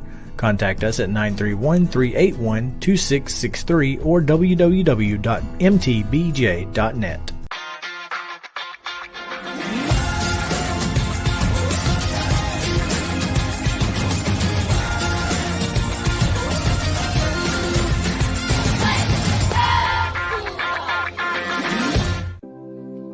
Custom Stone Handler supplies over 600 distributors and suppliers with quality stone products. Along with River Stone, we produce and distribute over 100 building, landscape, and other bulk products. Our goal is to provide quality products, service, and partnerships to ensure our customers' success. We firmly believe that the measure of any person or company is how they treat other people and customers. Give them a call at 931-490-4990 or visit CustomStonehandlers.com. Mockingbird Title and Escrow is an attorney-owned and operated full-service title company in Middle Tennessee. We get your deals closed without worry and fuss. We're a family business that offers the highest level of expertise in our industry when it comes to closing and funding your real estate transactions. And it's a job I really love. I'm passionate about this. I'm enthusiastic about this. I like to think we're pretty well rounded and can deal with a wide range of needs and a wide range of clients. Call 615-274-8698 today. With Lee Company technology, the best handymen are hands-off. Lee Company techs have been using visual findings and other smart technology tools for years to add transparency and virtually take customers along. You see what we see, whether we're in a crawl space or on a roof. With Lee Company, technology helps us help you, no matter what's happening in the world or at your house. Piggly Wiggly, located in Neely's Mill Shopping Center, is Columbia's locally owned and operated Cost Plus 10 grocery store dedicated to serving the community with low prices and smiling faces. Piggly Wiggly offers fresh, hand-cut meats daily as well as daily hot plate lunches from their deli counter. You're certain to see smiling faces and a helping hand when you're here at Piggly Wiggly. Come by and check out our fresh produce, high-quality meats, and more. Down home, down the street, we'll see you at the Pig. Mid-Tennessee Bone and Joint has been the official sports medicine provider for Murray County Schools for more than 40 years. We specialize in orthopedic service, and our Ortho Quick Walk-In Clinic lets you bypass the ER. Visit us online at www.mtbj.net.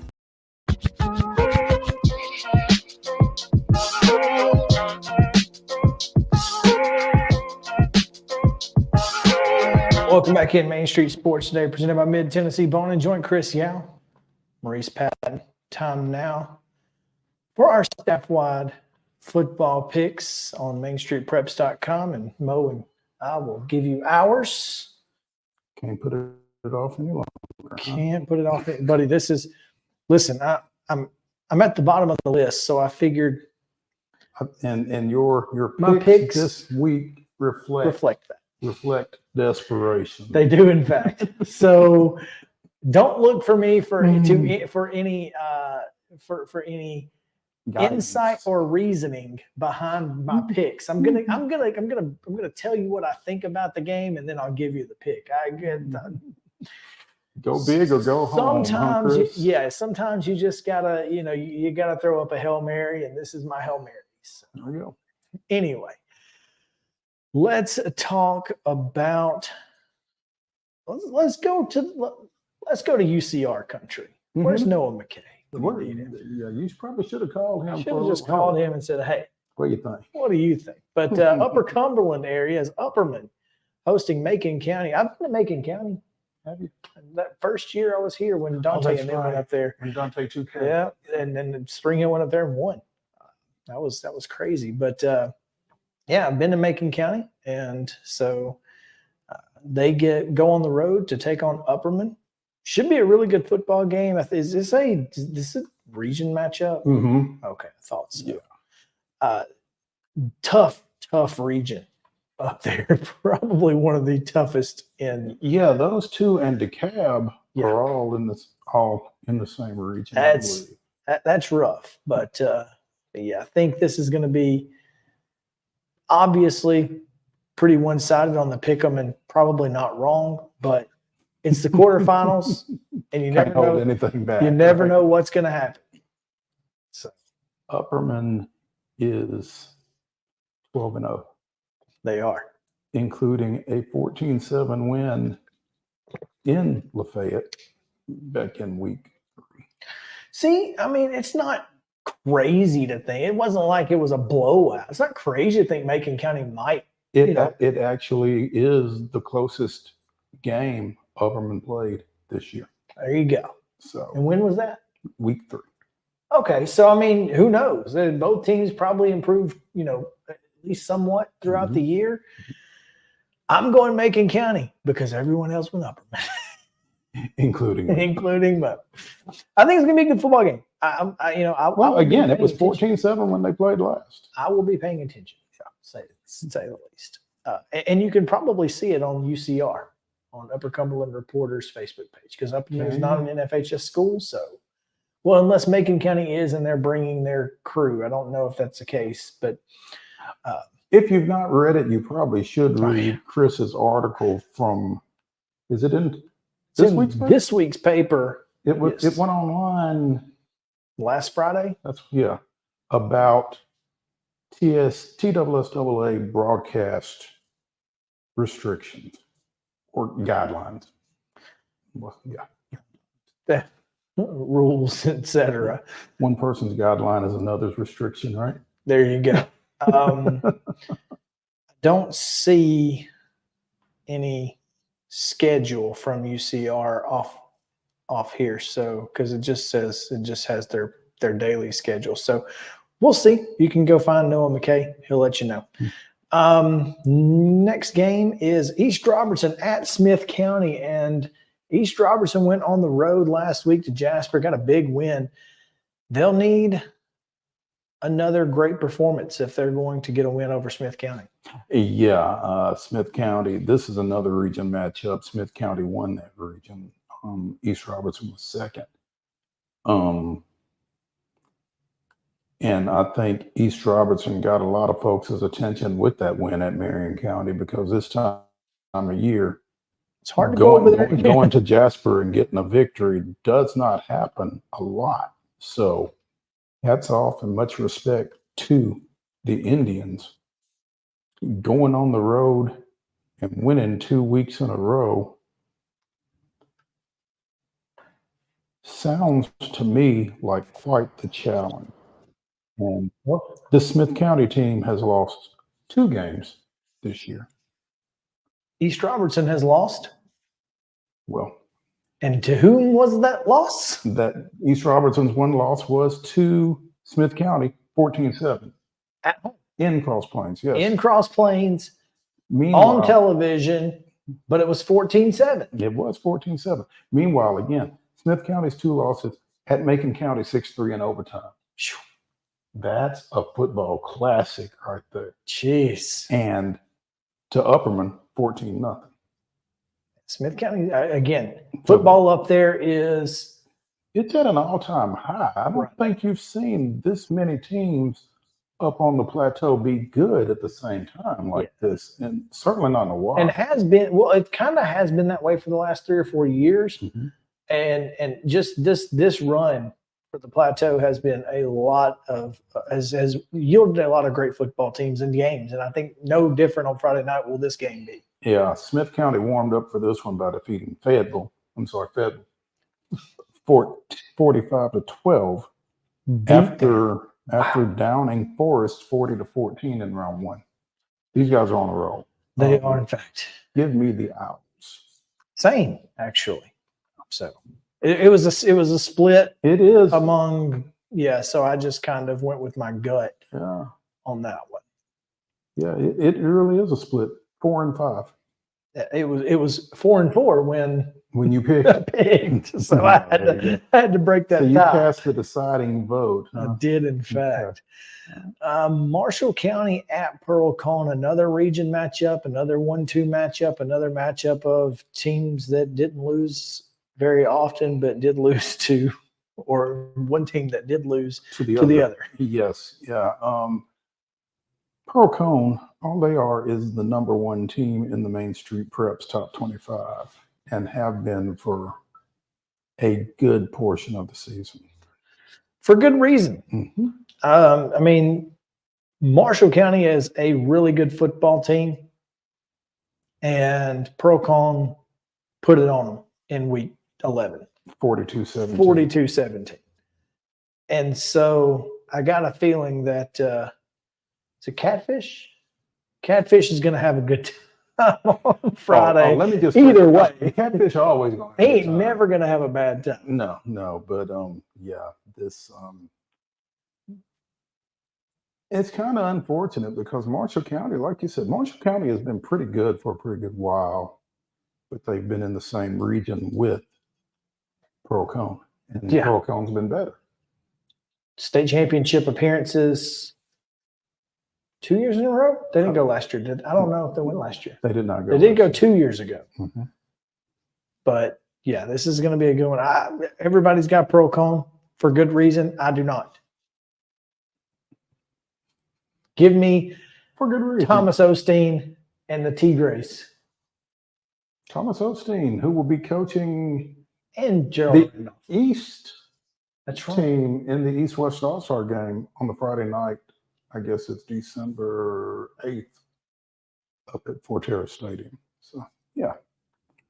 Those rosters have been announced. We probably need to mention those at some point. We should. Yeah. Let's go to Williamson County Centennial at Page. And we'll talk more about this one in our Main Street Murray High School Football Show later this evening. That we are going to do right after this show, even though we've already done it once.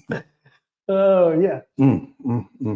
That being said, Centennial comes in, having lost to Page earlier in the season. 24-12. But again, really good football game.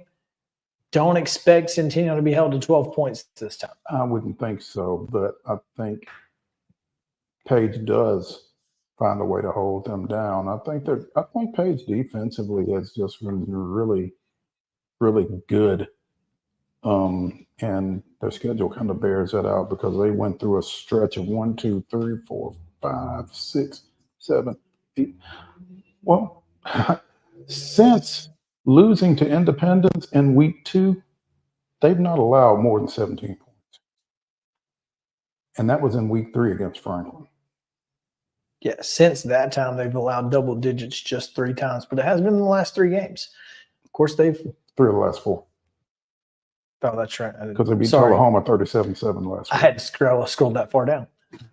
Didn't scroll to the bottom. That's all. But yeah, this is a team that has a great defense and a really good offense to pair with it. Because that's the thing.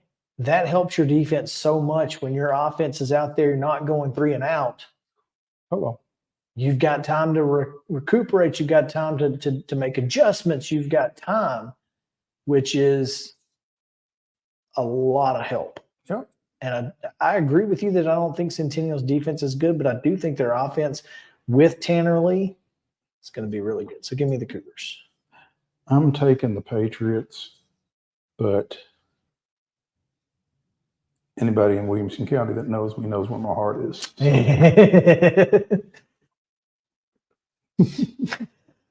Oh, is that 5? I believe it is. It is. Let's 1, 2, 3. No, this is 4. That's 4? Nashville Christian at Friendship Christian. And this is the one game that I did not go against the grain because I feel like it's almost a foregone conclusion. I hate to say that, for Jeff Brothers, great guy, great coach, and they got a great quarterback, but Friendship Christian is just really, really They're good. really, really good. Now, like you said, I think their quarterback, Nashville Christian's quarterback, the sophomore Jared Curtis, gives them a chance, but Friendship is really good. I've got the Commanders. Yeah, me too. All right, now we'll take that break. We'll come back. We'll pick 5 more right after this on Main Street Sports Day, presented by Mid-Tennessee Bone and Joint. Stick around.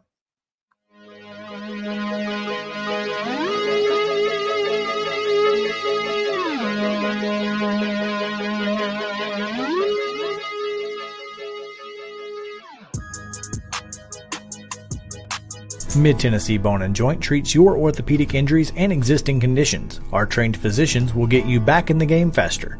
Contact us at 931-381-2663 or www.mtbj.net.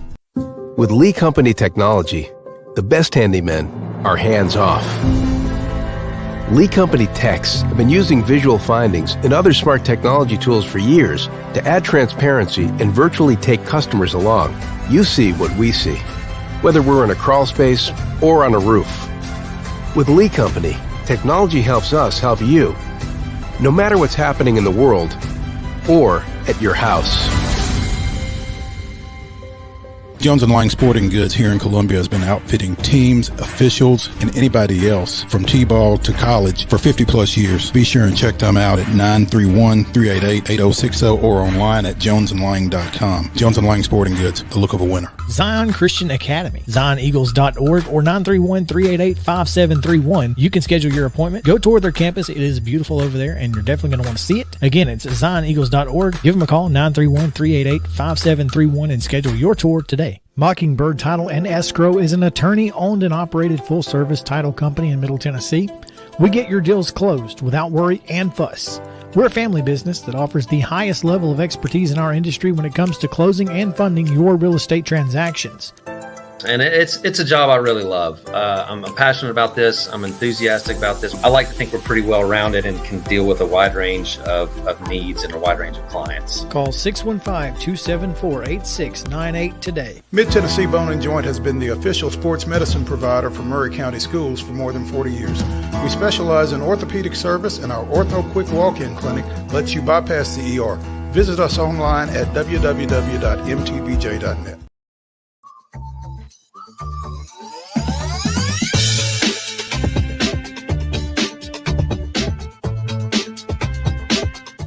Welcome again, Main Street Sports Today, presented by Mid-Tennessee Bone and Joint. Chris Yao, Maurice Patton.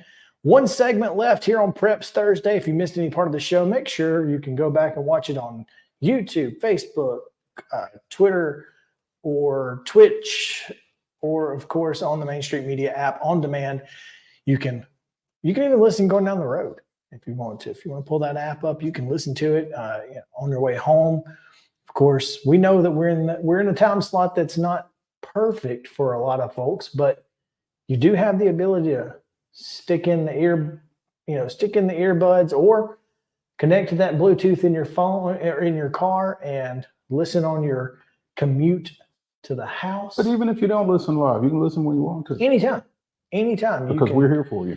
That's right. On the Main Street Media TV app, again, on your Android or Apple device, as well as your Roku, Fire Stick, or Apple TV device as well. 5 more games. Let's start with Liberty Creek. Man, what a year for the Wolves. What is this, their second year? Their second year as a school. And they'll travel to East Nashville and play on that brand new turf over there. This is what, the second time that East Nashville's played on the turf? Second or third. Well, no, I think they played all their playoff games at home. They probably play more playoff games on the turf than they did during the regular season. 2 plus 1, so this would be their 4th game, I guess. But anyway, the Eagles at home against the Wolves. The Eagles defeated the Wolves 27-13 back in week 5 at Liberty Creek. So that was right before they lost their only 2 games back-to-back at Franklin Road Academy and at Smyrna. East Nashville has since won their last 5 games, giving up 27 total points in those 5 games. Yeah, and this is a really solid Eagles team with another first-year coach who, took over a program that had been to the state titles back-to-back years, and looking for another chance, looking for another trip to Chattanooga. Yeah. And hoping that Giles County can help them avoid Alcoa. That's what they're praying for. Everybody wants to avoid Alcoa. Understandably so. No doubt. Give me Liberty Creek, though, in the upset. Or give you that. Yes. Oh, man. I'm going to ride with Damian Harris in the East Eagles. Justin Geisinger will take his Panthers of Franklin Road Academy to Christ Presbyterian and the county line of Williamson and Davidson County. Pretty sure the county line runs through the middle of the football field. So it'll be interesting to see as Ingle Martin's Lions at Christ Presbyterian host FRA. And this, again, I think this is going to be another really sneaky good football game. This is another rematch. Go figure. Yeah.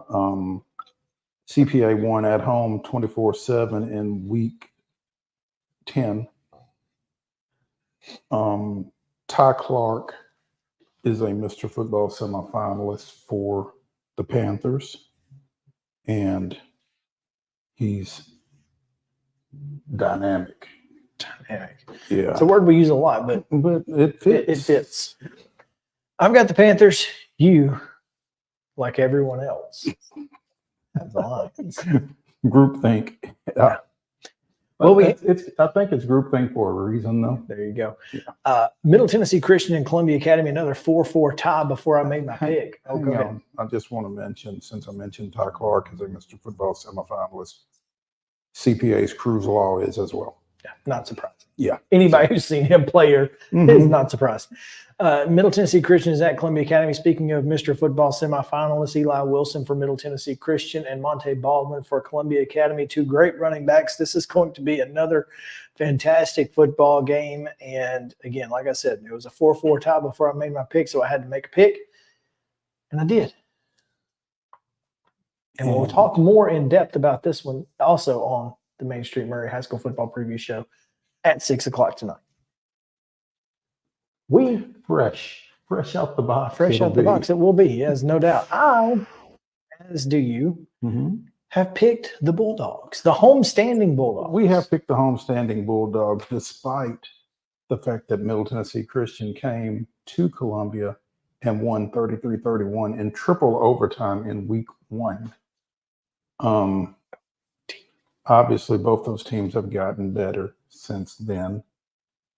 The difference to me is, well, there are a lot of differences, but one of them is Columbia Academy throws the ball so well, in addition to what Monte Baldwin brings to the table. Much better than week 1, where, Connor Rawson was coming back off injury. Did throw for 2 touchdowns, also threw 2 picks. Don't think he's going to make. That's funny, because he threw 2 picks in that game, and then 2 and he's thrown 2 since. Yeah, exactly. Battle of the Woods. Talk about this one on the Main Street Murray High School Football Preview Show as well. Ravenwood, Brentwood. It's all about the woods in Williamson County. Yeah. Ravenwood comes into this one 9-3 after their win last week at Smyrna. Pretty decisive, 38-9. And you saw Smyrna the week before. Were you surprised at that?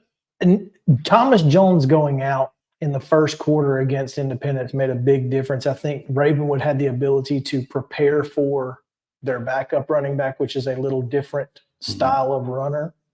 And I think that helped Will Hester. Will Hester's a great coach. He's going to make adjustments, and I think he's going to make adjustments in this one as well. This is going to be a really good football game, one way or the other. It could be a lot closer, probably a 1-score game. Give me the Raptors.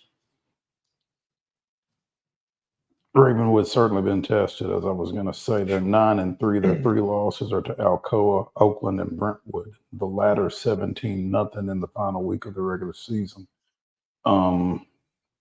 Baylor Hayes is a handful, has been all year for the Bruins.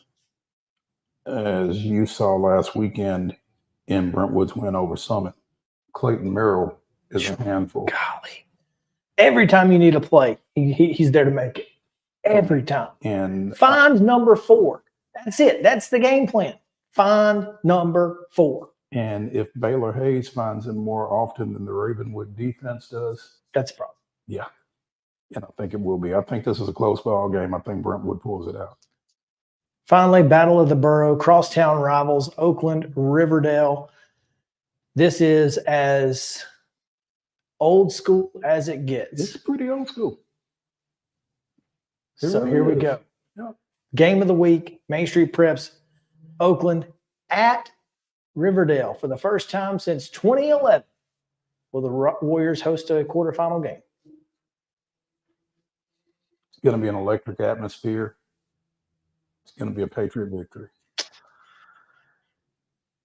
Sorry, Matt's kid, but I'm going with our guest, Will KRIESKY, baby. Only because he came on this show, and we know what happens when you come on this show. Good things do tend to happen. Good things tend to happen. Ask Clint Finch. Here we go.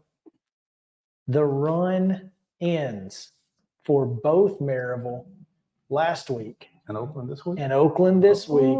appointment for the first time since 2013. We will not have Oakland Maryville on Thanksgiving weekend. And it's going to be a completely different set of teams. Riverdale, Bradley Central for Chattanooga on the line. Let's go. All right, we're going to get out of here today. Tomorrow we have Jerry Palm is going to join us and talk college football playoffs and maybe some hoops-ish. I don't know how we can have Jerry Palm and not talk hoops, but yeah. And then also do we have anybody else tomorrow yet? Not yet. Okay, well, we'll get somebody else as well. But we will have college football picks and much, much more. Jim Harbaugh, some news about him. Talk a little bit about that. You'll probably know about it by the time you see us. You probably already have, yeah. But anyway, we'll see you guys tomorrow, 2 o'clock, right here on Main Street Sports Today, presented by Mid-Tennessee Bone and Joint. See you then.